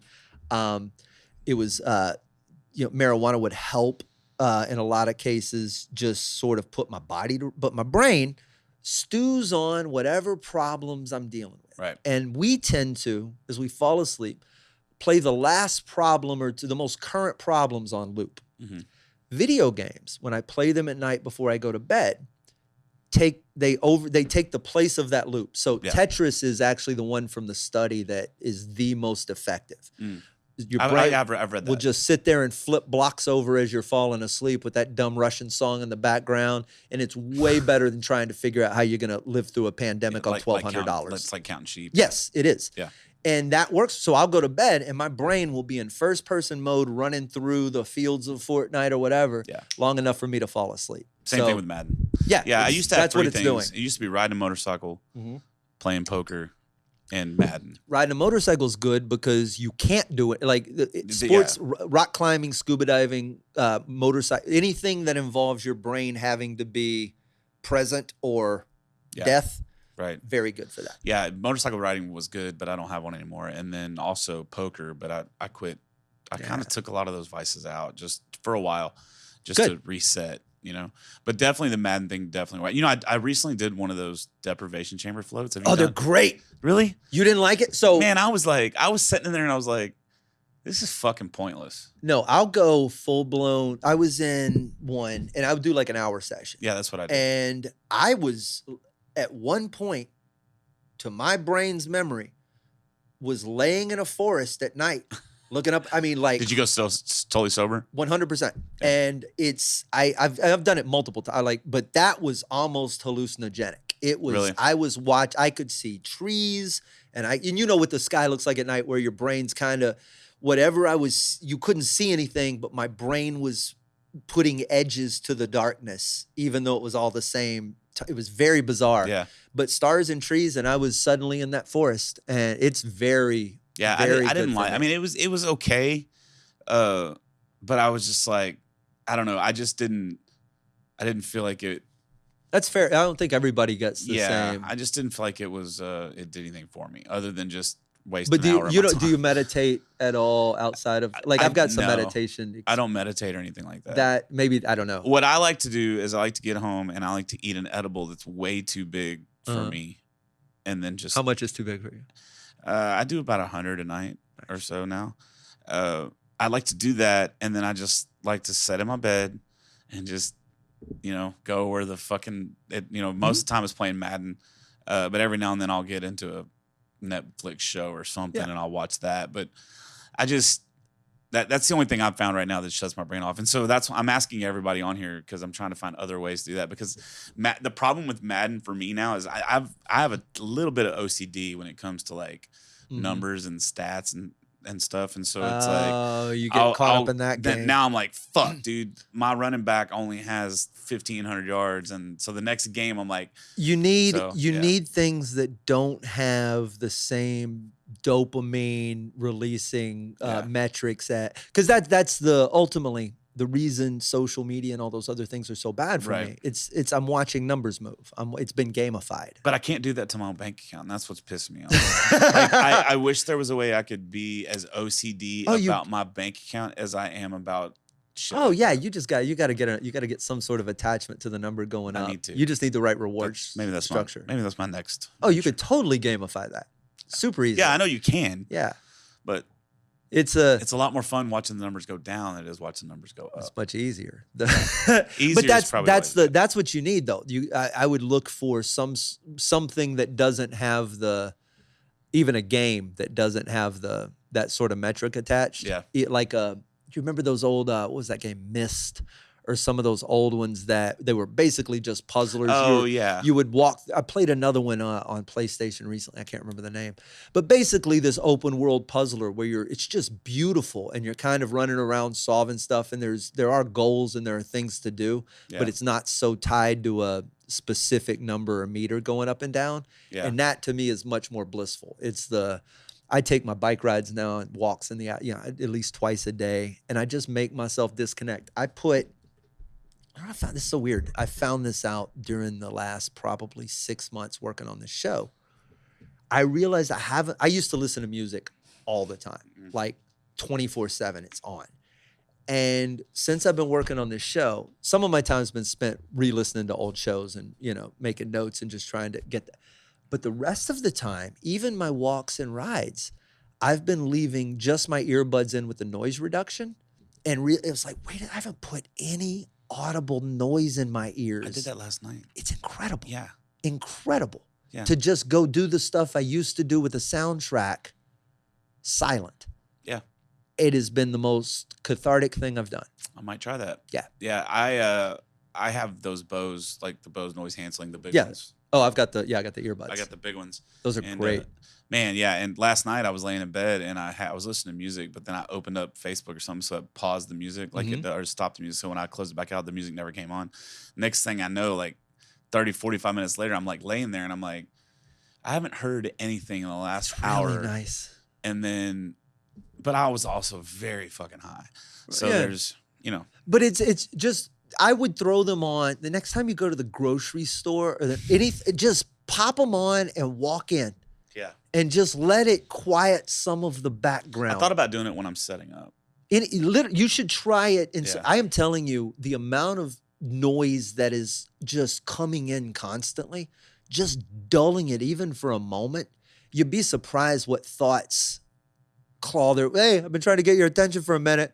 And you're like, oh, wait, who are you? It's like, I've been here for a week. Do you sleep with a fan or something at night? I sleep with, so I have I play a water, it's a old podcast, but just basically like a fountainy water sound. Yeah. I've slept with silicone earbuds in, or like earplugs in for the last 2 years. I started it because there's a bar up the street that's super loud and I was crashing early and just didn't want to hear it. Yeah.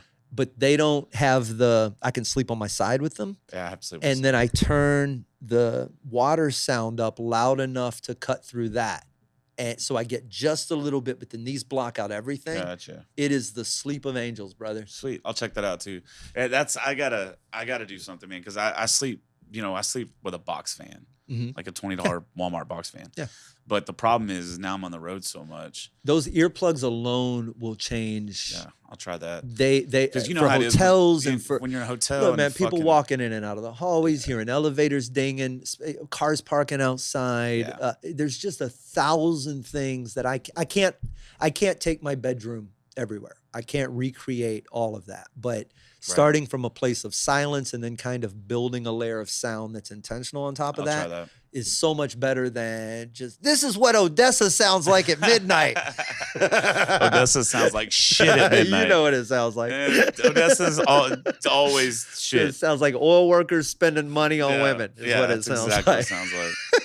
Yeah, it was funny. We just got back from Florida, and when we got there, the first night I was like, all right, I'm going to try to not sleep with a fan. And I couldn't do it. So the next day I went to Walgreens and I bought a fan, and I came back, I spent like $40 on this fan, and then used it for 4 days and just left it in the hotel. Nice. But you try to carry a fan onto the airplane? Yeah. Well, I mean, the deal is $40 for a good night's sleep is worth it to me. But if I can find out a better, like for some reason, the little noisemaker things don't work for me. Like I can tell that it's not my fan. Yeah.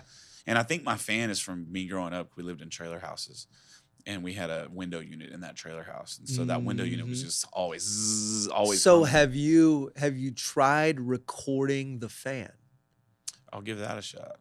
You've got all the equipment. You could set up an easy capture. Just get an hour of it. And see, that's what this podcast is for these little fucking nuggets, man. I got you. These little nuggets, like silicone. Yes. Silicone earplugs. And I want to try fan. that too. I think that'd be good. Candace, when I stay at her house, she doesn't sleep with anything.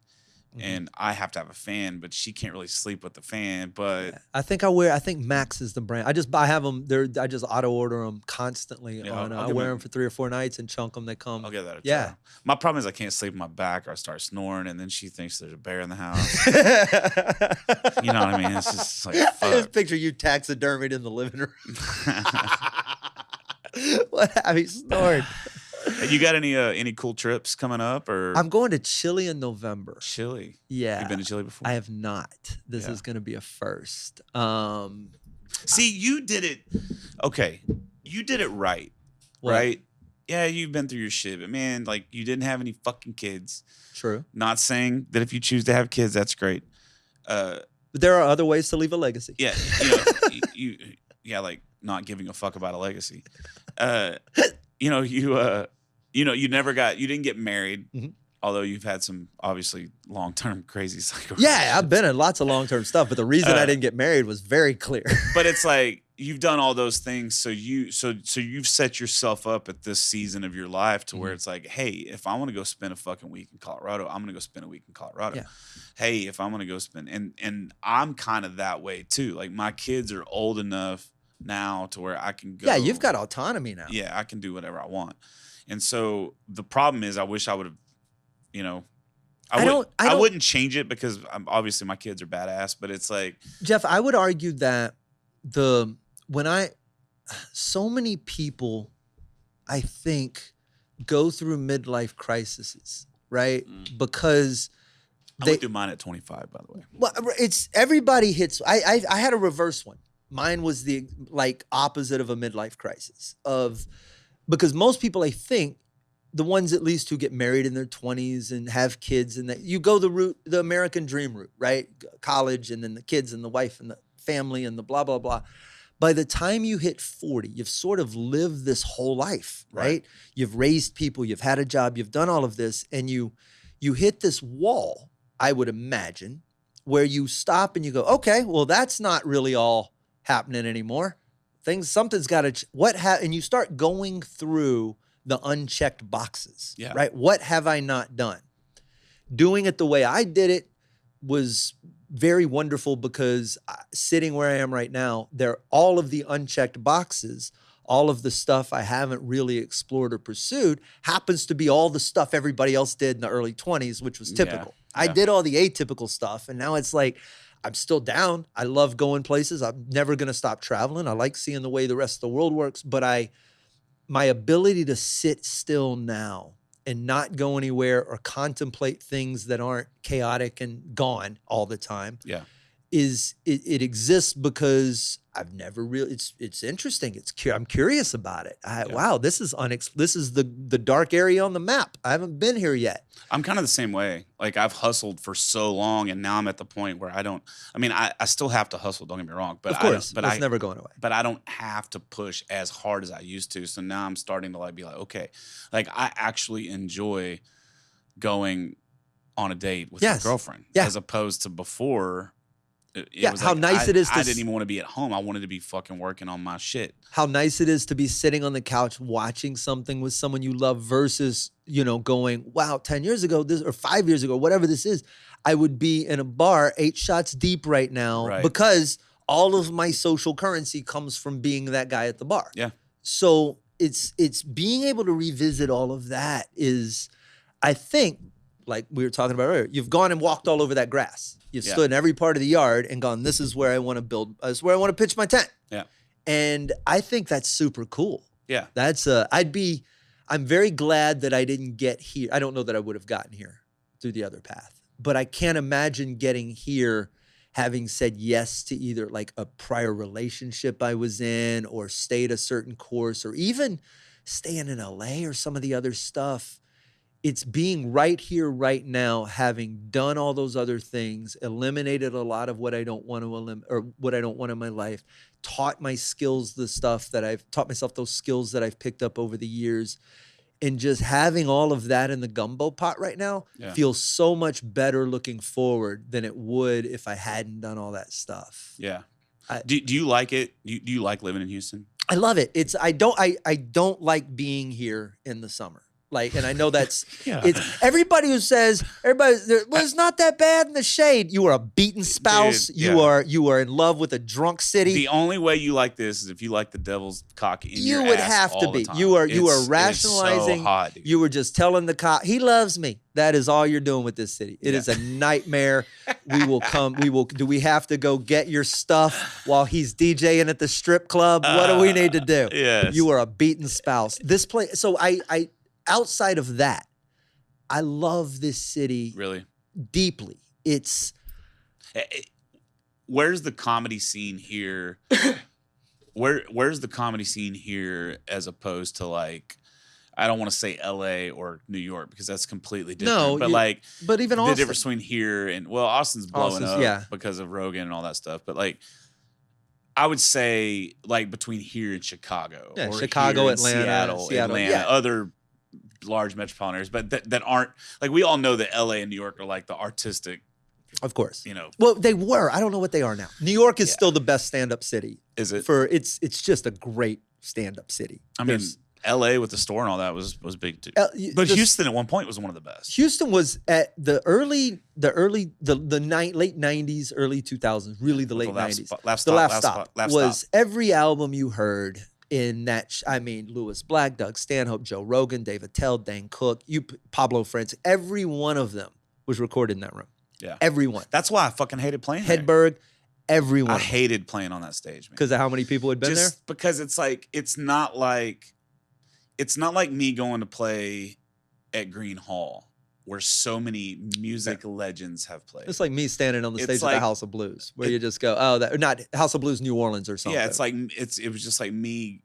I don't know. I just felt like I was trampling all over the ghosts of the greats with my shitty version of Brown Eyed Girl. Like that's what it felt like to me, because I would hear the way you talk about it, and Wesling talked about all you guys, the way y'all talked about that store and everything that happened there. It's legendary. Yeah. And it sucks now because now it's a high rise or something, right? They tore the building down and but back then sucks. It's hard to explain a scene like this. So you used to have the Monday night open mic at the Laugh Stop, and it would when I would drive in from Beaumont, and I would sign up. It was 6 o'clock sign up. Show started at 7. Many nights I was on at 1:15. Everybody's doing 3 minutes. Yeah, you're there all night long. The whole night. So you'd walk across the street. The Sherlocks used to be across the street. Right. So we'd walk over there. There were a couple of comics who bartended there. We'd hang out. You'd come back over. You'd do this. A lot of times the Monday night show at the Stop was so legendary. The headliners would stay over an extra night. So there were nights on Mondays where Rogan or Attell, they'd be there. And somebody had to go up after them. And once I had to, it was wild. And now you kind of have the big clubs are sort of dead. You still have an improv, but it's more of a theater. It's bringing in big names. You have the secret group in town. You got a couple other little spots. There's a lot of shows, but there's no leadership. None of these comics, there's no middle class in Houston. You either have a bunch of headliners or a bunch of openers and nobody in between, because where are they going to work? And what I see is a lot of comedians trying to play promoter. I see that totally. a lot. Yeah. And because same with musicians. But you're in a spot where there's probably, I would guess, 200 guys in Houston right now doing comedy. That's probably shit. I bet it's more than that. Because there's the thing I've noticed is there's entire areas of this city, because this city is so fucking huge, bro. Yeah. Like this city it's like LA. It's just so big, but LA still has a centralized location. We don't have that. No, and you also can navigate, not LA as much, but like New York or whatever else. It can be huge because you've got public transit. Yeah, and you can hit 3 or 4 different comedy clubs in one night. If this was Toronto, I would be able to go from the South Loop to the North Loop on the train, no problem, right? Yeah. So if you had 3 sets, one in the inner loop and one on either side, you could nail them all in a night. In a car, you could do it, but if you don't have a car, there's no way. Right. And even if you do have a car, now it's a whole, better make sure you don't drink anything. Better make sure, all these different things that come into play, because you got hours of transit between the two. It's just yeah, it is. And that's the reason I don't like living here. Like, I don't like living here because, I'm all over Texas now. Right. Right. And so if I play a show in Amarillo, yeah, I got to wake up at 6:30 in the morning, hit the road, drive for 8.5 hours. But where would be better? Dallas? Somewhere. Not central? Dallas. Fuck, dude, listen, I would rather move to fucking Bermuda and have to take a carrier pigeon. Yeah. than live in Dallas. Live in fucking Dallas.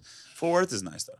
I do like Fort Worth. But like, I'm thinking like maybe like New Braunfels area, like Central Texas. Yeah. It's really expensive there, but somewhere like that would be much better for a guy like me.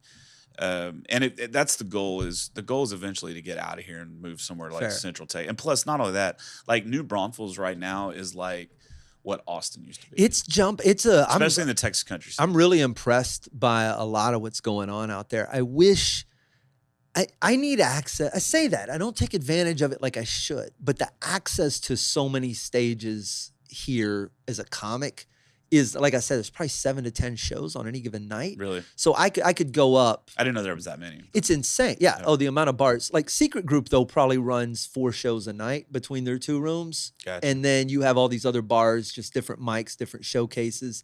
There's a lot of stage time, and it's all pretty good because some of these guys have become promoters. It's the ones who become promoters rarely become good comics. You end up. Same. I mean, it's like guys that become managers in the music business are usually failed musicians. Because comedy club owners usually failed comics. Yeah. all the club owners most I don't of the time like become failed comedy club owners. That too. I think, though, that the people who find themselves going into promotion subconsciously know that they don't have what it takes on the inside to do the performance part. Well, then that is a comedy thing, because that is not the musician thing. Really? Oh, dude. No, these guys that fucking become promoters on the music side of things, and they want to tell you how to do fucking everything. Well, no. I'm not saying that they don't want to. I'm I'm saying, though, that they don't have the requisite skill set. Yeah, I've been told more by club owners who don't do comedy anymore how to do comedy. Right. Nobody that does comedy would dare tell you how to do comedy. The level of delusion and lack of self-awareness in the music industry is, I say this all the time, musicians are worse than servers, and servers are worse than toddlers. Fair. I use that all the time. Sorry, servers. There's just a lack of self-awareness in that community is insane. That's why I was asking earlier if it's the same way in comedy. We're all clamoring for relevance, right? It's whatever social situation you find yourself in. You're quickly assessing it. You're going, well, all right, what do I bring to the table? Where is my value in this place? I've never had that, and I still don't feel that way. Like the way I live my life and the way I do my art and everything, I say, okay, I'm very, very in tune with who I am as a person, right? You know that. Yeah. I'm very self-aware. I take inventory of myself all the time, take inventory of my friends all the time. But I do not create art with a audience in mind. And I do not put myself in situations with an audience in mind. Everything that I do, and maybe this is just weird about me, and maybe it's why I'm not. I don't disagree with you so far. Maybe I'm not more successful than what I am, but everything I do is like, okay, what would JC do? What would Jeff Canada do? Yeah. And like, what in my mind, like I got door number 1 and door number 2, and I always choose the door that's right for me, not trying. Correct. I'm never trying to open doors that are open me up to anything other than just being me. But what I'm saying, when you find yourself, anytime we're in a social situation at all, booked for a club, hanging out with people, not performing, just being human, your brain wants to solve the inherent problem of where you fit in the equation. In whatever the group effort is. What's my role? Doesn't mean I have to do anything or change anything, but just simply, I'm in a scenario. How do I bring value to this scenario? How do I make it better by participating in it, period? Even if it's just being quiet and just existing. Yeah. So that's how when I'm always wondering that. I don't act on it. See, I don't, it never even enters my fucking mind. Like even with this podcast, like I am not doing this podcast with any. But you are, because you want to have the conversations you want to have. Right. That's what I'm saying. Like, that's the value. I'm not doing this podcast to say, man, I really hope that people listen to this. Correct. Basically what I'm doing is I'm having conversations with people that I find interesting. Yes. And I'm hoping maybe I learn some, like I want to learn how to become a better communicator. You know, I've already caught myself 5 times in this one conversation where I'm thinking past what you're saying. And so I know that this is going to get me better than that. I don't want to look past people. Correct. Right? I don't. You want to bring more value to your interactions and your relationships and the things that you participate in this world. That's all I'm saying. I just want to be a better person. Right. You know, so all the way around. To double back on all of this, these club owners and these bookers and these promoters and these people, they're looking for where their value is. They've attempted it as the performer and the artist. Yeah. And you know what that feels like, those early stages, the delusional years you are as a comic, or those first years as a musician, whatever it is. When that pushback comes, you either shove through it and become that artist in that medium you wanted to, or you get jostled, you get scared, you drop your shit, and you go open a club, because that's way better than. And then you're in a social situation where you no longer bring value as the performer. You're not exhibiting that. You're not displaying it. You're stuck. Like, well, how do I add value? Well, I'll tell them some of the stuff I learned along the way. Right. And hey, when I was coming up, all that stuff is them trying to find some relevance inside of the thing that they didn't make it in. And I just nod and say, okay, let them have their day in the sun, unless they say something egregiously wrong, and then I will hip check you. Yeah, we get guys all the time that come up and be like, I ran sound for 25 years, 30 years ago. Man, what you really need to do is this and this. And you're just like, God damn, dude. The amount of times someone goes, hey, that joke's a little, I do this. There's a joke right now about the American flag in my set. Shit. It's my favorite joke in the whole set. Try that shit in a small town. Exactly. And I dropped it in Bastrop, Texas the other night, and it flew just as well as it did in Toronto, which makes me very happy. That's but awesome.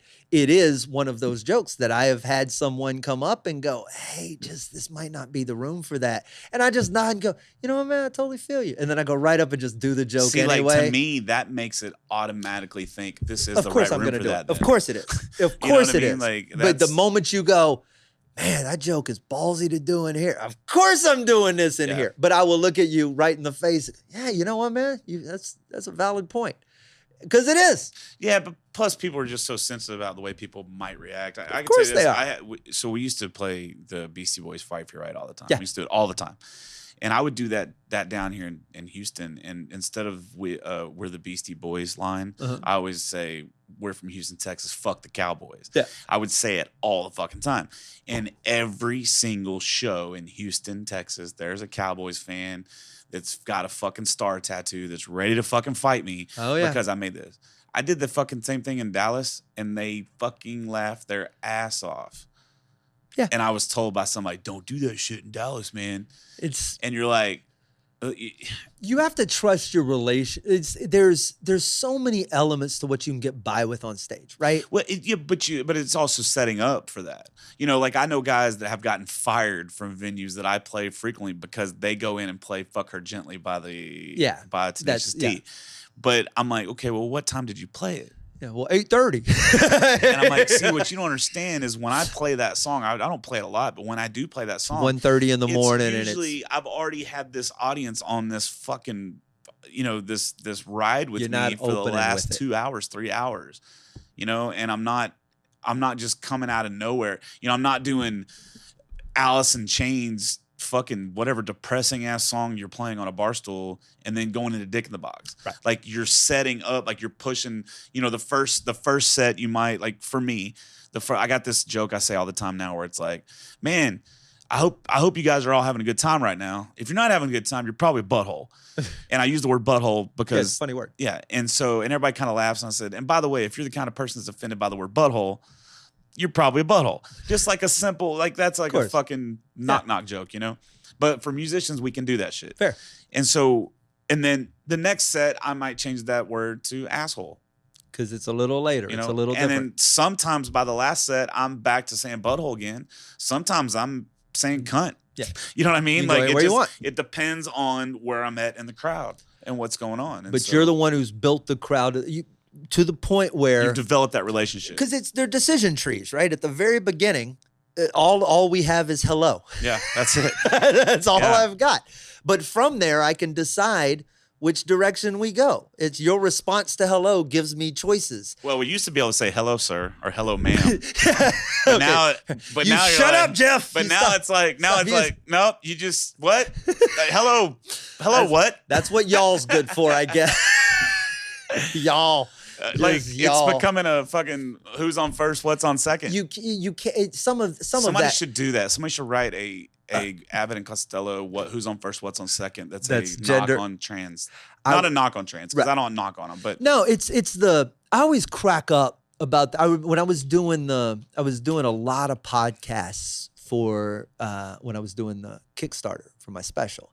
Tons of them. And on two of them, one in particular, the dude would not stop asking me trans questions.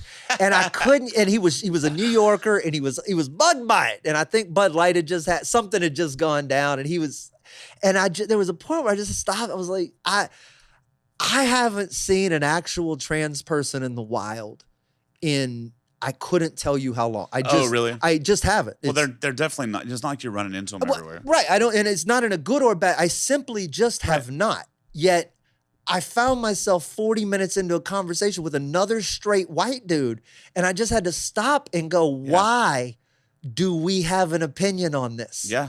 I don't have one. Same with abortion. I have no opinion on it. I just. My only opinion is, this is my opinion. That's it. My kid's 12 years old.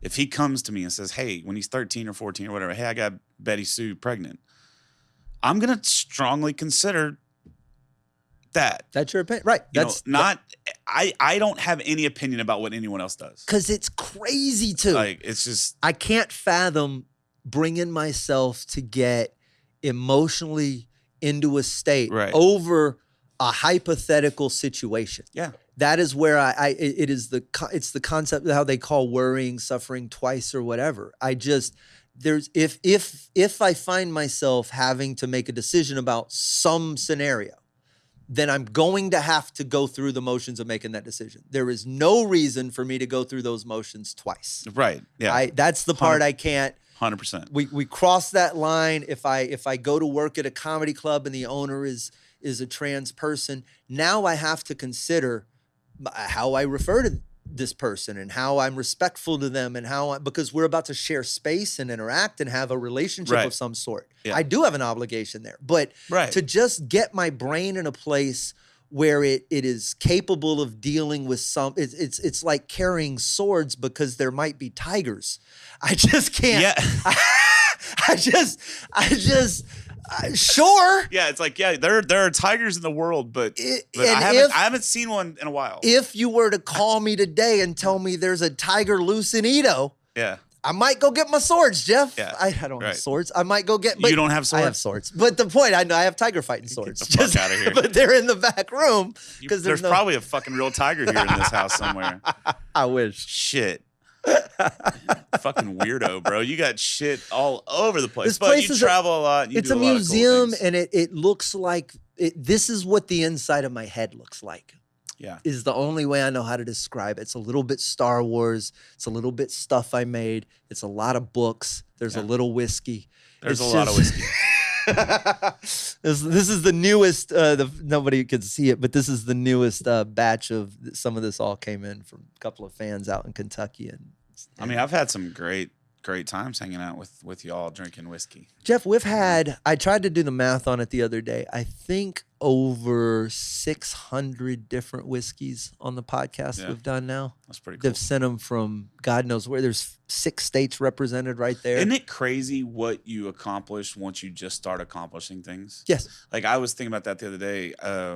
I was doing the math, and I've been playing 250 to 300 shows for the last 17 years. Every year. Yeah, I think 200 is my average a year. And it's like, I think 328 or 322 is my record. That's for shows. Crazy. And I'm probably more 100, 150. And those were fucking 4-hour shows, dude, with me the only singer. Think about that. Yeah. That's fucking insane. So you're 10,000 hours. You know what I mean? It's just nuts. So I was like, man, I've done over 45, probably close to 5,000 shows because I took the conservatives, the 250. Yeah. And I'm like, I've played over 45. I've been on 4,500 stages. Those are more. Yeah. Like that's an insane number. Yeah.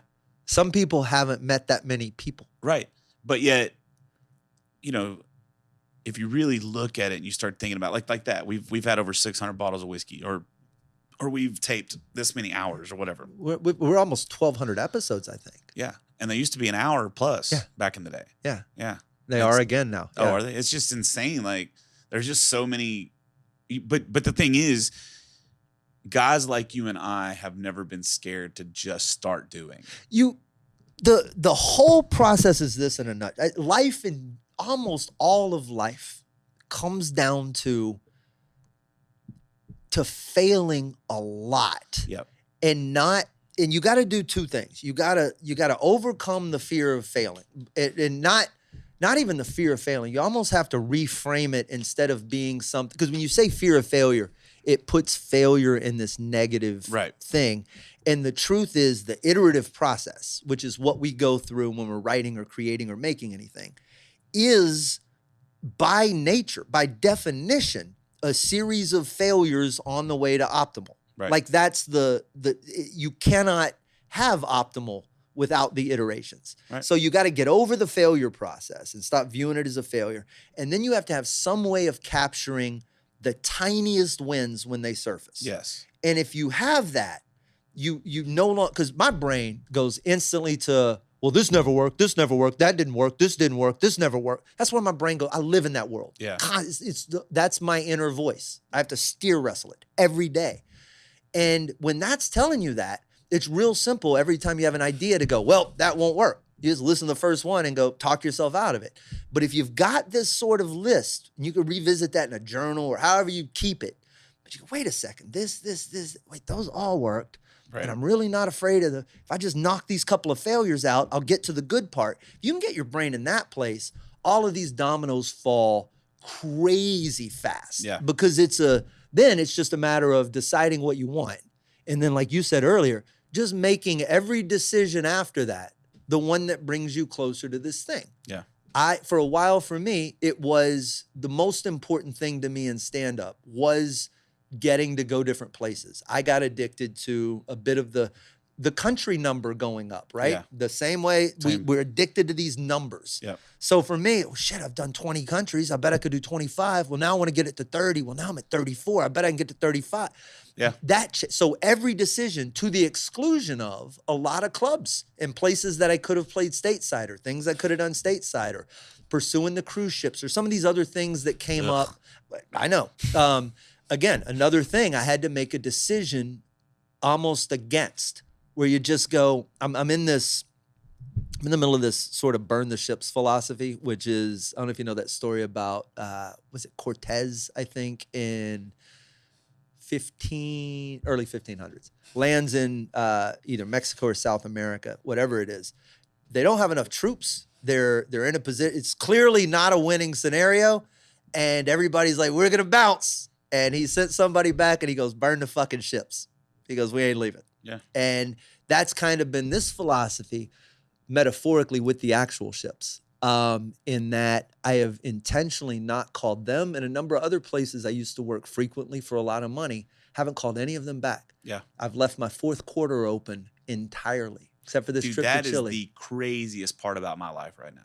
My life, I used to know exactly where I was going to play a year in advance. I would know. It would be like I would always be booked a year in advance. Bro, now scared to do it, aren't you? Dude, no, I'm not scared. I say scared because you don't want to be committing to something a year from now. It's not that. I'm not scared of it. I just stopped giving a fuck about it. Because it's like, dude, first of all, for some reason everything just falls in my lap. Like it just seems to work out. And a part of that is because I've set myself up. I'm doing the work. I've said yes to almost everything. I very rarely use the word no. I use it a lot. Yeah, I very rarely do. I usually say yes because I look at it as every opportunity for me to get on stage, even just in front of one new person, gives me an opportunity to meet one new person, have one new conversation, to whatever, and that person to potentially become a fan. And so I say yes to almost everything. Now I'm starting to get to the point where for the charity events, like I'm starting to limit those like one a quarter. Yeah. Because next thing you know, I look at my calendar, I'm like, okay, I got 4 fucking charity events this week. I want to help, but I also have to pay rent. Like, and that's a whole nother fucking conversation. I take all the charity things that I am no degrees of separation from, right? Like if it's a fundraiser for someone I know that's in a hospital, or something. Right, like, I definitely do that. I say yes to all of those, and then I say yes to. There's a few causes that I believe in, but there's so many that come in, and you're just I usually decline. So my method of declination now, when I tell someone no, I always refer them someone else. I just can't. But here's 2 or 3 people that I'll be happy to reach out to, on your behalf. And all that stuff works, dude. It adds to your karma jar or whatever you want to fucking Because I want to it. help. I just can't commit personally to, or my whole year would be. Yeah, that's why I started doing these artist spotlights, man. I started doing this artist spotlights. That's such a cool thing. I try to do them every day, but I really do like 2 or 3 a week. But it's multiple reasons, right? It's a little bit of self promotion, like I'm getting to cross pollinate with their fan base, but it's also now not you, but like now this musician is now on the radar of all of these venues that are following me. Yes, with a rubber stamp from someone they trust. Right, and that's why I don't do artist spotlights on people I don't believe in or that I think are going to give a venue a hard time. Yep. Like, first of all, the quickest way to not get an artist spotlight for me is to ask for an artist spotlight. And I've already had a few musicians I've had some reach out directly to me like, hey, when am I going to get mine? But I've also had a few musicians reach out to other friends of friends of friends or whatever. And then they'd come back to me, hey, so-and-so was asking when they're going to get a spotlight. And I'm like, not why I'm doing first of all, that's an automatic, you were fucking that's it. Yeah. Because what I'm trying to do right now is I'm trying to build, like, I wouldn't say a coalition. I'm trying to build this group of people that are, I put musicians in 2 categories. Okay. We musicians and me musicians. I talked about this with Trent. We're all me musicians. Don't get me wrong. You can't do what we do and not have a little narcissistic tendencies. Of course, yeah. But there are certain musicians out there that it's about us. It's about the hang. It's about going out and supporting each other. It's about coming to each other's CD release parties. It's about, like you said, someone contacts me and I can't do the gig. I give them at least 3 names and say, hey, try these people. Right. Like, you got those guys. But then you also have the me guys. And the me guys are somebody that's never going to fucking, like, no, I can't do it. And that's it. Or, you know, they're never going to show up on a Sunday night to your album release party. Of course. They're never going to do an artist spotlight. They're never going to do anything unless they know for sure that it's going to. Right. Now that to me, I'm seeing all of this from, again, comedy, but artists are the same. The going through, this is now the 3rd comedy special I'm producing and shooting. This happens to be mine. The one before was Andy Huggins. Is it out yet? Andy's? Andy's comes out in December. Comedy Dynamics picked it up. Please. So I have distribution. Well, make sure that let me know when it's coming out. Oh, it's gonna be a big deal. I'll push that. So that was such a learning process because I really did think that there was going to be an enormous groundswell of comic support for him. Yeah. Thinking from this 74-year-old guy, he's a fixture in the scene. He's basically a sage who will talk to anyone and give advice. Like all of the positive benefits he brings. And there were a few comics who, God bless them. I mean, I know they came on board with more than they had. Right. But there were like, I could count on like it was less than 10 involved, period. Maybe 5 of them even followed up asking to come. Like it was past that, it was ghost town from the scene. And that, thankfully, I'd been through that process. So when I did mine, because I would have gone in completely expecting more help, conversation. Right. And I was able to walk into it like not naive, I was just stoically, hey, I'll carry my own bags. Whatever happens, happens. Just I got my stuff. Don't worry about it. Yeah. And once I changed my expectations of all of them, that's the key. Everything else disappeared, right? All the worries, all the hate, all the blah, blah, blah, negative emotions. But I was able to sit there and look at all of this. Is the cool part to doing things like this and doing it more than once, and knowing every comic in the scene and knowing all their little proclivities and their little personal traits and all that stuff. You're able to see exactly how, some of these people have to intentionally go out of their way not to participate in it. You know what I mean? Right. For you to not click like on any of these, that no matter the source or the what or and then and you realize that everyone who participates has within them some seed of self-confidence that even if they're not great at what they're doing yet, they're on their way to it. You can see it in them, that they are trudging forward at a pace that doesn't allow them to look back and make sure that you're not catching them. They're just on their way to some shit, and you're on your way to some shit. How can I help you, bro? We seem to be going up there. But those people aren't approaching it as a zero-sum game like you were talking about. That's earlier. What I'm saying. They're completely, they're in the right headspace. These other people who are over here counting every penny, making sure the scales are all balanced, and you're a little bit ahead of me, so you know what? I'm just going to keep my comment. I'm not going to say, I'm not going to participate, I'm not going to help. I'm not, knowing full well. Or even worse. That, or literally trying to sabotage it. I had a musician literally go to a venue and tell them not to book me. That's insane to me. That's insane to be that bothered. You should be at home writing a song that is better than a Jeff Canada song. Yeah. That's what you should be doing. Yeah. If you put me in that position, I would not dare call a venue owner. I would bury you with what I do. Yeah. Like, I'll go work a better venue than you. You're playing here, I'll go play across. I don't need you to not play there. I need to go play the bigger place across the street. Yeah. if I'm going to play the ego game with well, you. basically what I've been doing with this guy is I've just been demolishing him everywhere I go. Like, you know, if he plays a room and he brings out 20 people, I'm playing that same room and bring out 50 or 70 people. Just making it. Yeah. That's how you demonstrate it. Yeah. You make your line longer. Yeah. And you know, you don't really want everybody on your side. No. You don't want, you know, there's this big deal going around in the music company or the music industry about not saying anything negative about any other artist. Like, don't say anything negative about any other artist. Whatever you do not say anything negative about any fucking other artist. That can't be just a hard, fast rule. Dude, well, that's the way it is. And it's like, you have to, and I say fuck that. Like, to me, the shitheads need to start being called shitheads. And that goes back to the other conversation in society in general. You know, to me, if I'm walking in a fucking store and I hold the door open for someone and somebody's not on their phone, they don't have their kids with them, it's just a normal person, and they don't say thank you, I'm the guy that says, you're welcome anyway. like that's just the way I am. Because to me, maybe...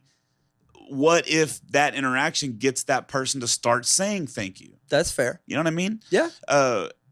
Now, there's other times where I lose my shit where I shouldn't lose my shit because, like, in a car where they can't fucking hear me anyway. Of course, right. Candace gets on me all the time about that.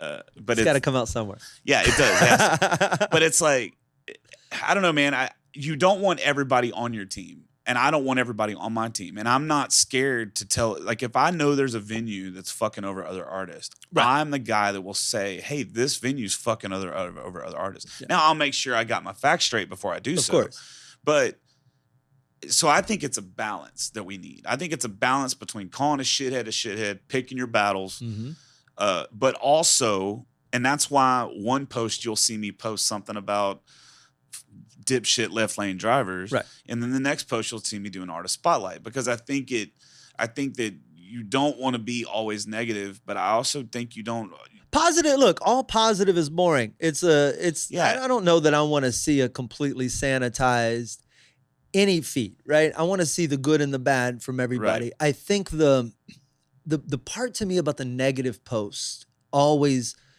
The part that gets me is that they're usually presented, not yours, I'm just mean in general, but it's presented without solution, right? Everybody's good at identifying problems. Yeah. And then what they like to do is identify the problem and then encapsulate the entire complex issue into a paragraph or two.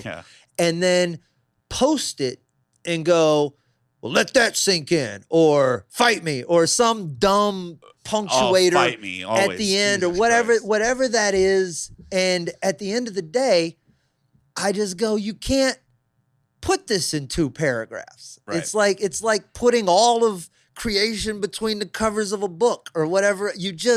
Some things don't reduce down that small. And then I get resentful over the fact that they're pretending it does. I shouldn't see any person make a Facebook post about the debt ceiling. It's just not, there's no way you can put everything in the debts, whatever that is. Yeah. You can't do it, much less definitively and defiantly, and where you drop the mic and throw the peace sign like you just solved this isn't, so that's to me when I say that the non-participation isn't necessarily an admission of me not caring. It's just I recognize that I'm trying to go back to that jet engine and scream the same thing everyone else is screaming, just maybe louder or prettier or more colorful because I happen to be a writer, which just means it's going to get a little more ineffective faux interaction. And I will have spent 30 minutes or half a day and ultimately converted maybe 2 people to something that will buy an album later, where I just go, you know what? Maybe I just go for another bike ride instead. But that's a hard thing to do, because, you know, one of the biggest things you hear one of the biggest complaints you hear about other artists is, well, they're just too good. They're just too good for us anymore. Mm-hmm. They forgot where they came from. Mm-hmm. Well, sometimes it's that, but a lot of times it's, I don't, like you said, I only have so much bandwidth. Mm-hmm. I only have so much energy. You know, I have so much word volume, and I didn't make a choice not to come support you because I don't believe in what you're doing. I made a choice that I'm not going to come support you because I just don't have it in me to support you right now. Exactly. Like, you know, it's the same. You know, if you take time and put that over at money, if you give every single person money that needs it, you're not going to have any fucking money at all. If you give everybody your energy, you got to put the oxygen mask on yourself first. Yeah. I can't help anyone in this world. I can't make anything better unless I'm okay. Right. And for a long time, I wasn't totally okay. Yep. Like Same just here. I was making it. I'm a survivor. I will always be alive. Right. No, you won't. But yeah. You don't know yet. Nah, you won't. I'm pretty sure that old Father Time's undefeated at this point. Yeah, but AI is going to catch up, and then it'll build a machine, and then there will be something and, stuff and things. But until I die, I'm certainly going to be alive. Until they can figure out a way for older men to be able to consistently piss in a single stream. Oh, when did that start for you? Then I don't believe in anything coming out of anything. Okay, I got you. Your science is misprioritized. Until they figure out a way that my shit can come out consistently okay. Like to me, I think it would be cooler for AI built assholes than it is for a car that drives itself. Like let's get really real here. Like, why are we spending so much time and effort into getting a fucking car to drive itself when we still have we haven't even done the artificial heart yet? I mean, like, more people need self-driving cars than artificial hearts. Do they? I don't know. That's the real question, though. Do they? I don't know. I tell you this: if I didn't have to drive ever again, you could have my heart. Well, don't ask me how I prioritize this stuff. There's that. I don't ever want to be behind the wheel of a car, and I want to be full-blown Morgan Freeman in the back seat or in the front. No, I want to be the lady in the back seat of Morgan Freeman's car. We had a Camry in Key Largo. I got this Camry. It was 23 Camry, and this motherfucker, dude, I'm not even kidding. You turned on the cruise control. Yeah, it stayed in its. You turn on the cruise control. And you didn't have to yell at the person in front of you for not driving at a consistent speed. So my car it has the auto adjusting cruise control, but it also keeps you in the fucking lane. That part is so. Here's my problem with that. When I rented, it was a 2023 Camry when I was in Indianapolis earlier in May. This car did all the things you're saying. Now the adaptive cruise control part, I like. Yeah. I've been driving with that for a while, but I am a very particular kind of blinker person. Okay.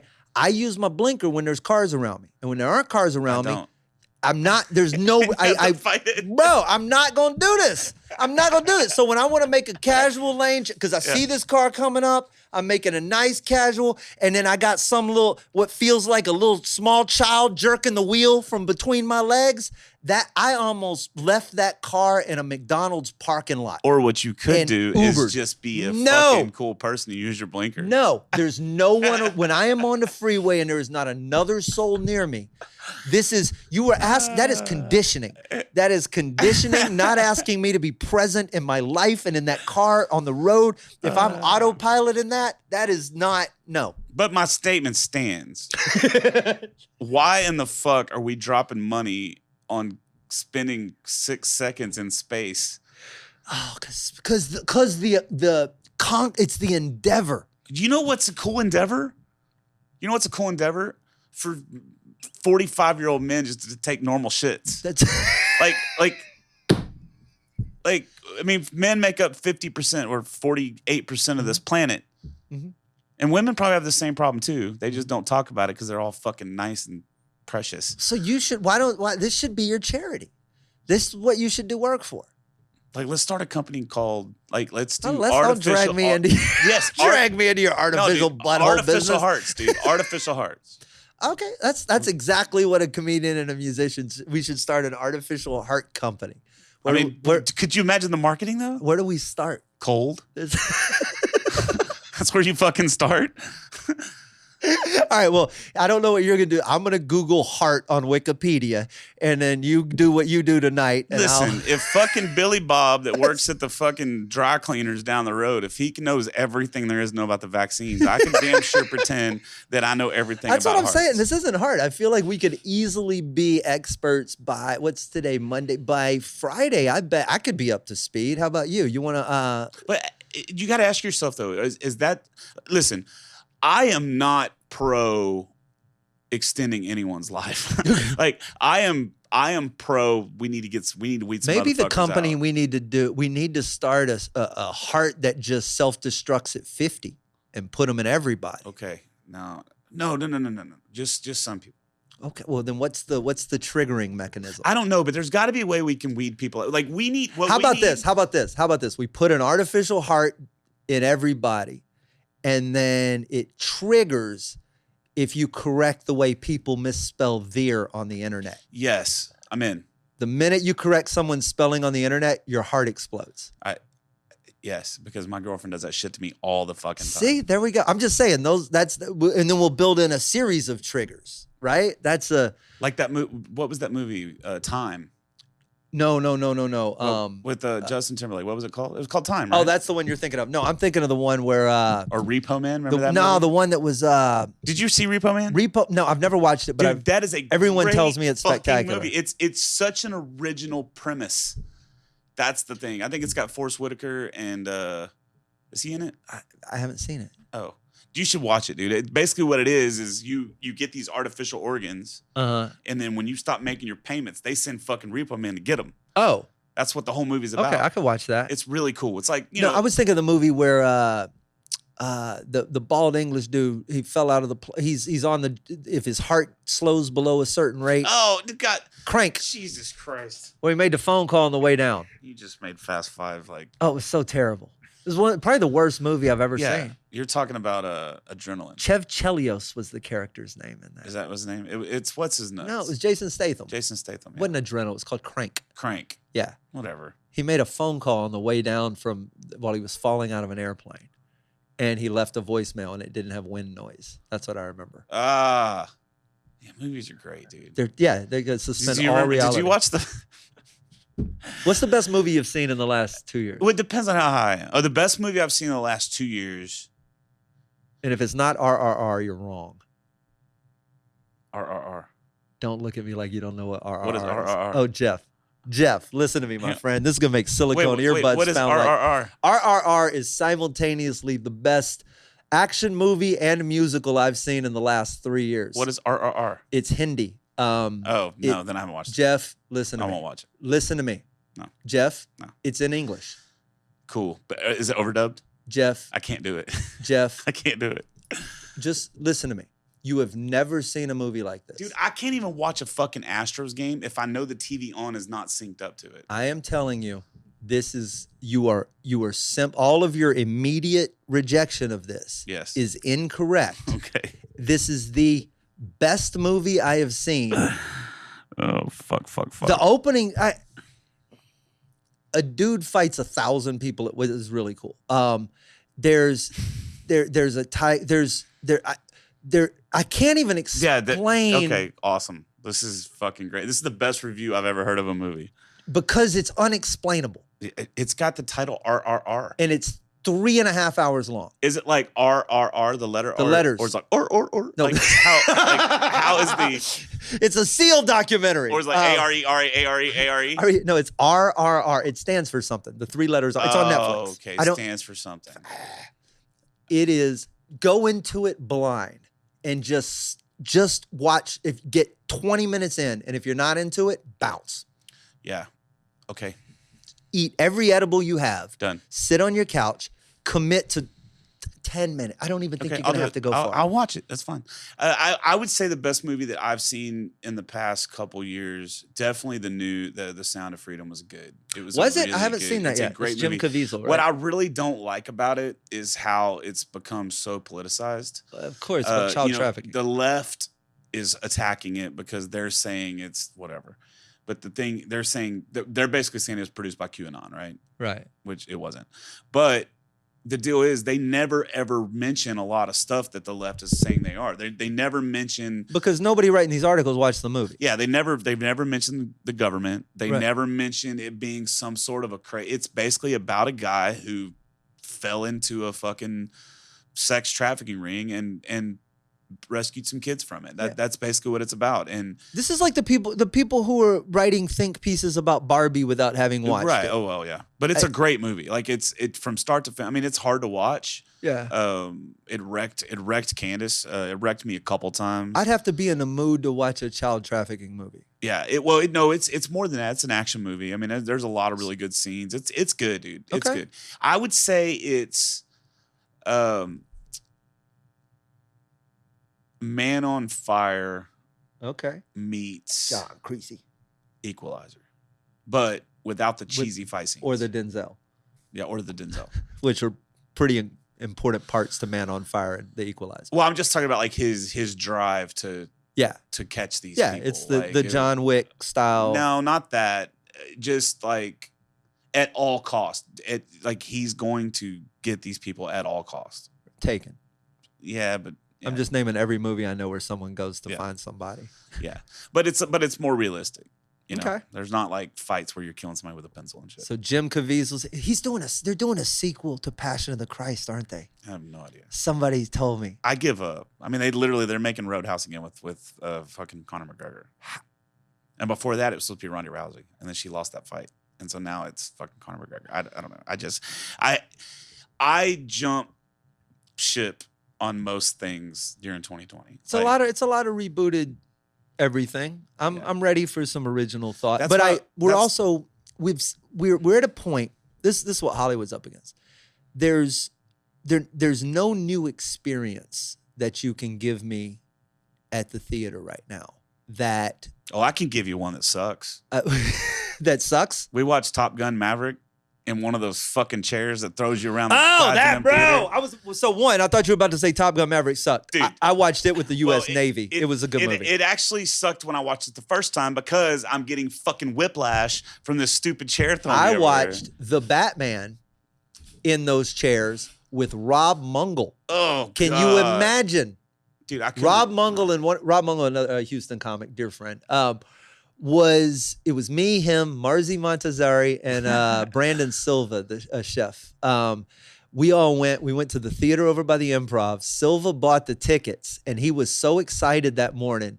He was like, it's XPX or whatever. And none of it, I was like, oh shit, Rob's gonna hate this. Did yours squirt water?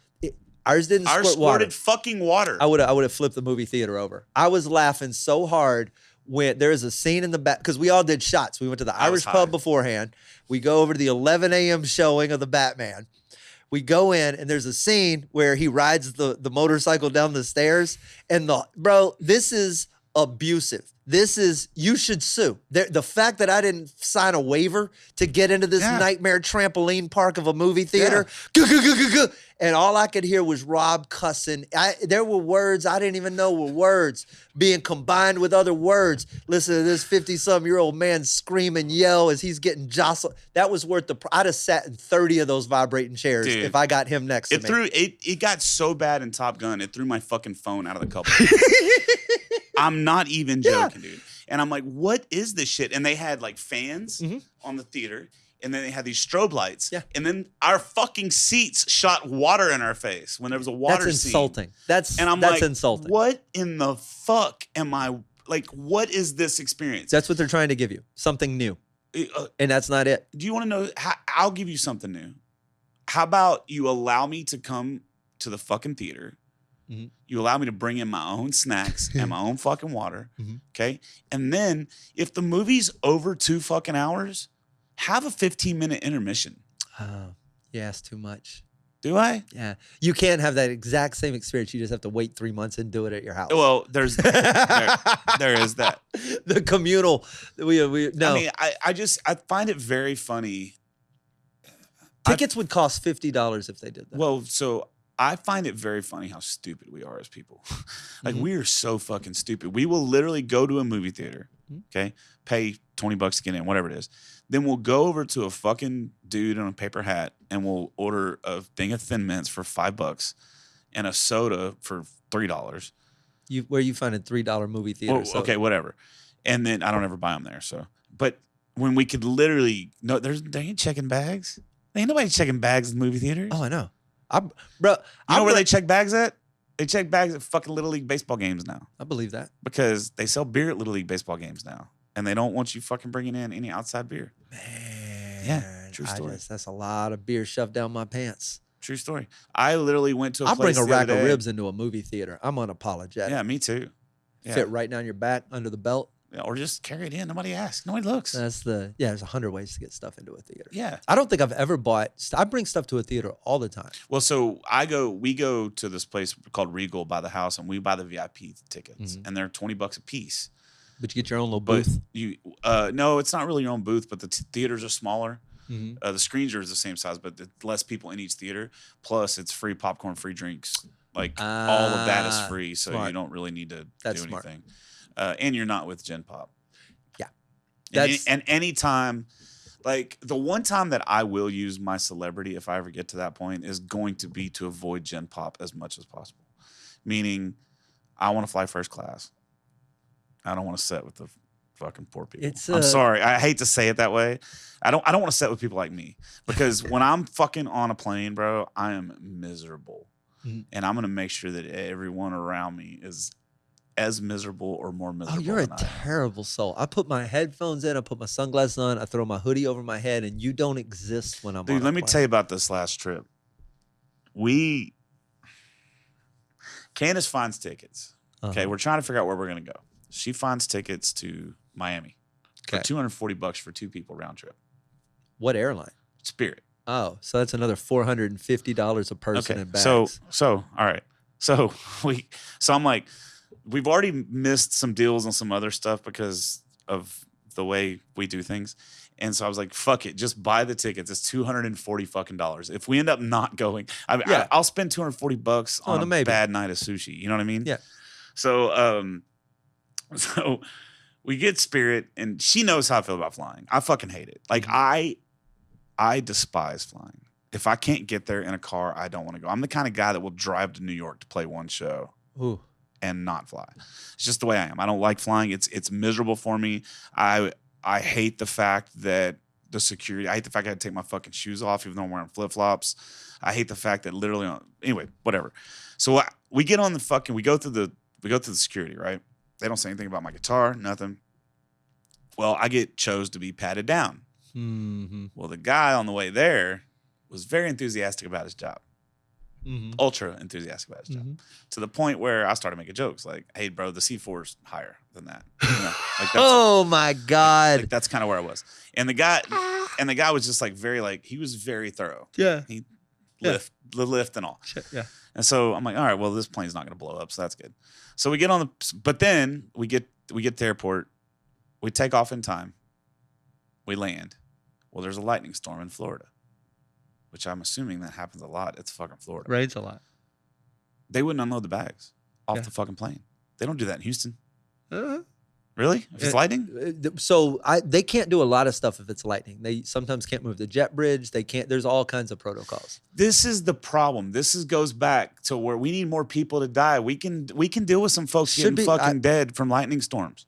I agree. Like if we lose 3 people a year that work for the airport from lightning storms just so I can get my bag on time, bump them up to 25 an hour. It's fucking worth it. Yeah, it's worth it.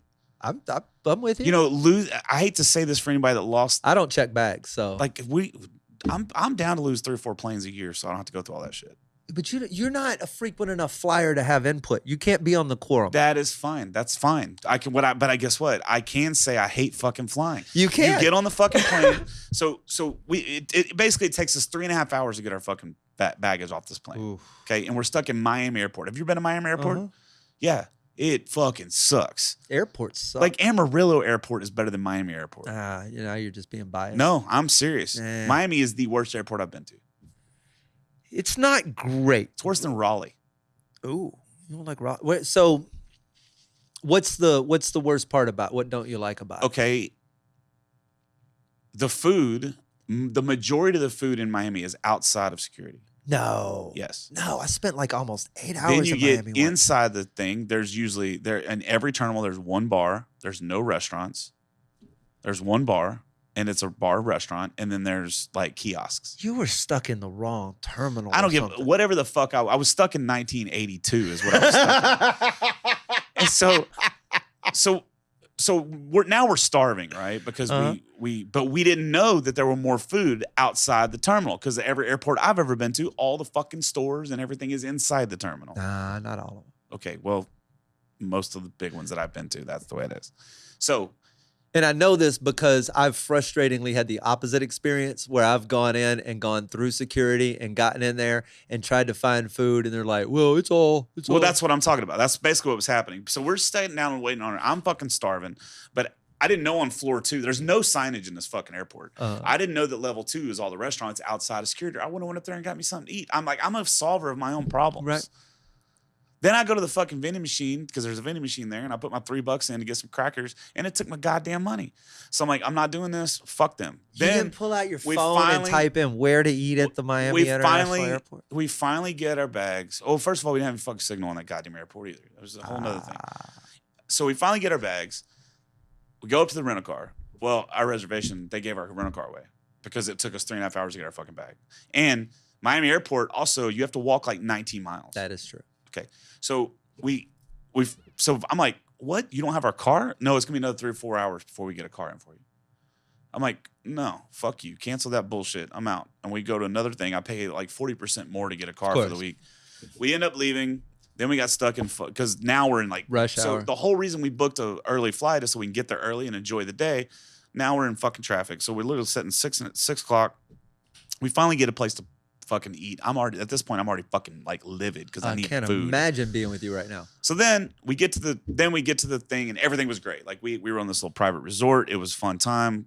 We were manatees. I ate shit on a paddleboard. It was the typical great thing. Then we get back to the airport. Well, you got to get to the airport 2 hours before, right? That's the goal. Why? Because Uncle Sam took all our freedoms away because somebody crashed planes into a fucking building. Mm-hmm. So now you got to get to the airport 2 hours ahead of time. So we get there. Right when we get into the fucking airport, she gets an email. Right when we get past security, she gets a fucking email that says your flight has been delayed for 2 hours. It's like, okay, cool. This is so much fun. Oh, I didn't tell you I had to pay $99 fucking to take my little travel guitar onto the fucking plane. Because you flew Spirit. And I told the guy, I was like, do you understand I could literally buy a fucking guitar and throw it in the fucking trash for what I'm paying you? Mm-hmm. They don't tell you that until you get to the airport. Yeah, it's stupid. So whatever, we end up. Yeah, it was a fucking nightmare. Then flying back, we get back and they don't have so it's delayed 2 hours. Then we get back and they don't have a fucking thing for us to. No gate. So now we're sitting on the fucking runway for 45 minutes, bro. So I'm just like, everything about the flying experience, and I looked at and it's Candace, getting worse. And I told Candace, I was like, we could have been in New Orleans by now. Yeah. If we just drove. Yeah. Yeah. Because we're 10 hours into this travel day now. We could have already been to fucking New Orleans. We could have passed out, had some fucking beignets. Yeah. I flew back from Ottawa last Monday, week ago. And I fly first flight out because usually that one's never fucked up. You've had all night to get the plane to the gate. Yeah. That's my philosophy. Yeah. That's difficult when your flight's 6 a.m., which means you're up and out the door to the airport at 4. Yep. And I've got a show on Sunday night, right? This involves me saying goodbyes early, not hanging out, doing a lot of stuff so I can make that airport run. Yeah. So I got up at 4 o'clock in the morning, which is on Eastern time, 3 o'clock in the morning here. I was supposed to be home by 10. Flights delayed, this, that, the other. I got home at 9 o'clock at night. My day started at 4 a.m., was supposed to be over 5 hours later. Didn't end until 9 o'clock at night. Right. And they don't put anything in the airport that's comfortable. No. And then you have these little fucking shithead kids that are all where the charging stations are. Mm-hmm. And they're just sitting there watching their fucking episodes or whatever the fuck while your phone's just steadily dying. Tell you something cool you can do? Take a portable battery and then you don't worry about it. Just walk right over, unplug it, plug your shit in. What you gonna say to a grown-ass man who just did that to you? Go tell your dad. There's that. Go tell your dad. But I'm just saying, like, that goes back to my thing, though, is like, when are we going to say enough is enough? When, like, at what point are we just going to stop? At what point are we going to be like, listen, that dealing with what you are, like, I understand every company has shareholders, mm-hmm. and it's your job as a CEO of a company to beat last month's revenue or whatever. It's growth. Everything's growth. Growth. Everything's got to be growth. Mm-hmm. Well, now we're at the point where we're growing so fucking fast as companies, and you're leaving the fucking people out to dry. And those companies will either be forced to autocorrect. Not the airline. Or they will go out of but this is ultimately what it's going to come down to. They will reach a point where even me, who has to be everywhere and has to do all this stuff, I simply will choose to live a different life than agree to be put. If I know that for a fact, every trip to go 4 hours away by air, right? Every trip to Toronto, if that turns into an 18-hour day, I stop going to Toronto. Right. Or I change the way I go to Toronto and I book stuff all the way up and drive. But they will not. But even driving. Like that's okay. So let's break that down. Since we're both full-time touring artists. Right. Okay, so just to fucking drive, you're paying. I mean, I paid $3.40 something a gallon. It's in not gas cost this morning. It's not anymore. You're not going to save money. Then you fucking you got to stay in a hotel of some sort. Mm-hmm. Well, we paid like $140 a night for a fucking Motel 6 where pubes were on the fucking towel. Yeah. I took a picture of it. Cigarette burns on the side of the bathtub? No, literally, there was someone took the time to fold the towel, then put the soap on top of the towel, and then set pubes on top of the fucking soap. Like that's intentional. Yes, but yet I'm having to pay $140 fucking for this shit. It's not cheap.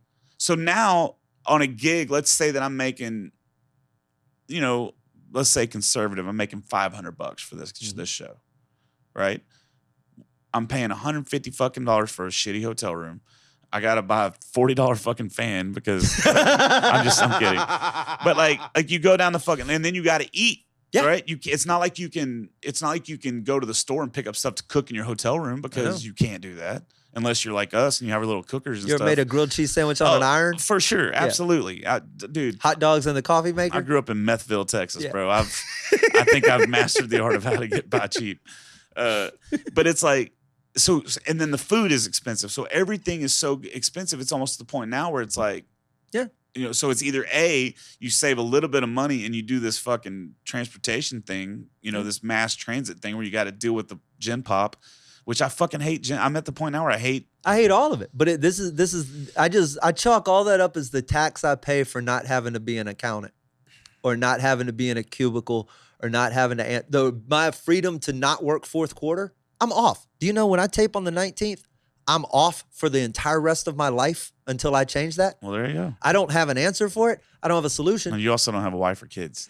No, I don't. Right. So there's certain obligations I don't have. But the freedom to be in that position is but most people are not in that position. I know they're not in that position, but it's for me. So that's my question. That's why I accept the fact that those systems are fucked up, and I can either go lobby to fix them and spend my time upset about them, or I can just go, if I want to go from here to here, I have option A and I have option B. Option A sucks for this reason. Option B sucks for this reason. Yeah. I will try to mitigate that suckage, but one of them is going to suck, so I might as well just take they gave me a little bit of status, which isn't much, so I'm going to take that. I'm going to jump on their dumb plane. I'm going to spend as little as I can. I'm going to participate as little as I can. Yeah. And when I get home 16 hours later instead of 4, I'm just going to write a clever email and make them give me some more miles or some money back, or because they're obligated to give me at least $700. There's so many laws in our favor if you look at what you should get. In fact, you just got back from a delayed trip. I would full-blown reach out, and you'll be surprised what they're obligated to give you. That will make you feel better than eating all that shit. Listen, they could offer – I'm not lying about this. Spirit could offer me to fly fucking free. Right, and you wouldn't do it. Anywhere I want to go on the world and pay for my hotel when I'm there, and I would tell them to go fuck themselves. See? So you just let it go. Yeah. Yeah. It ain't happening, bro. Like – But I'm the kind of guy that like once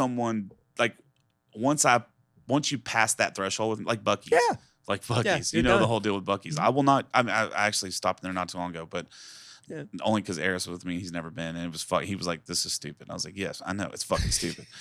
Like Buc-ee's that way, there's certain people that no matter what they do, they could call me and apologize tomorrow, and I'd be like, "No, you're done. You're allowed to have that." Yeah. So I'm just that way with I don't want to fly. I don't want to, And if and it'll be tour buses by the time it's so you don't have to worry about it. Well, that's what I'm looking for now. That's another thing. I'm looking for a fucking van that I can build out that I can sleep in. But that's $87,000, $90,000. Yeah. taxes you pay to not have that day job, buddy. Fuck, dude. And not be in an airport. It's brutal. There are pounds of flesh being extracted by the second every day. Dude, this is by far the longest I've gone. Hang on.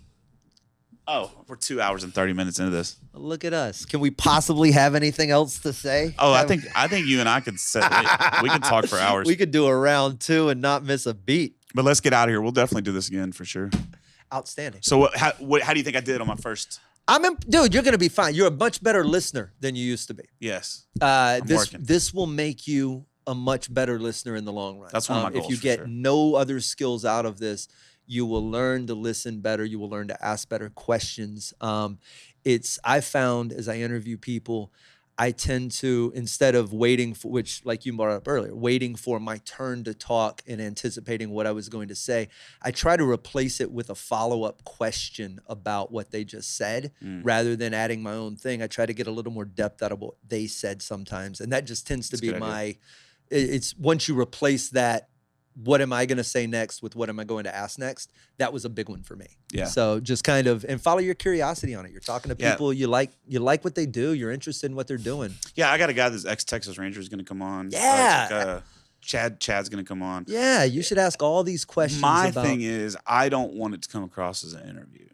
Like, right, yeah, that's the you thing, can, but you your know? follow-up questions don't have to feel like interview questions. That's my only thing. Make it, your curiosity should lead you to have other questions. Yeah. I just say, and trying to phrase what I bring to the table next as a question that allows them to sort of expound. I can listen to me. I got a solo podcast. I can listen to me talk till I'm blue in the face. I'll go do that. But when I interview people, I'm always interested in how much can I coax out of them while still you still want to show your personality. You obviously have stuff to bring to the table, but it'll just make you a better listener in real life. That's definitely like one of my goals. I wrote down a certain number of goals for this, and that was one of the top goals was to be able to have a better conversation with someone and listen, but also not or saying words like listen. I say that a lot, or all your crutches and things. all those things. I want to get rid of all those. So one of the best skills too, and it's straight from improv, but just yes and, which is a lot of times when we have conversations with people, it's usually this versus this, right? We're just headbutting until someone wins the tug of war game.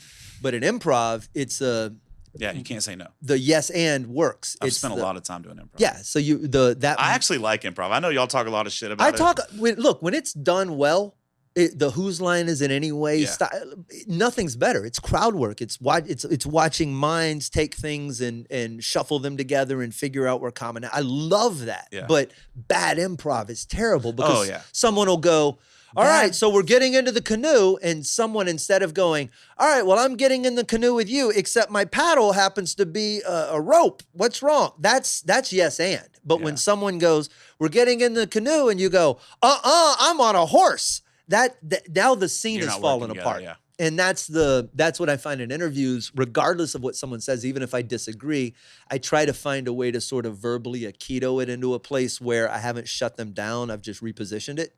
So all that stuff you'll figure out. Yeah, I was in a competition one time in school, and it was improv, a group improv, and our thing was you're two roaches stuck in a refrigerator.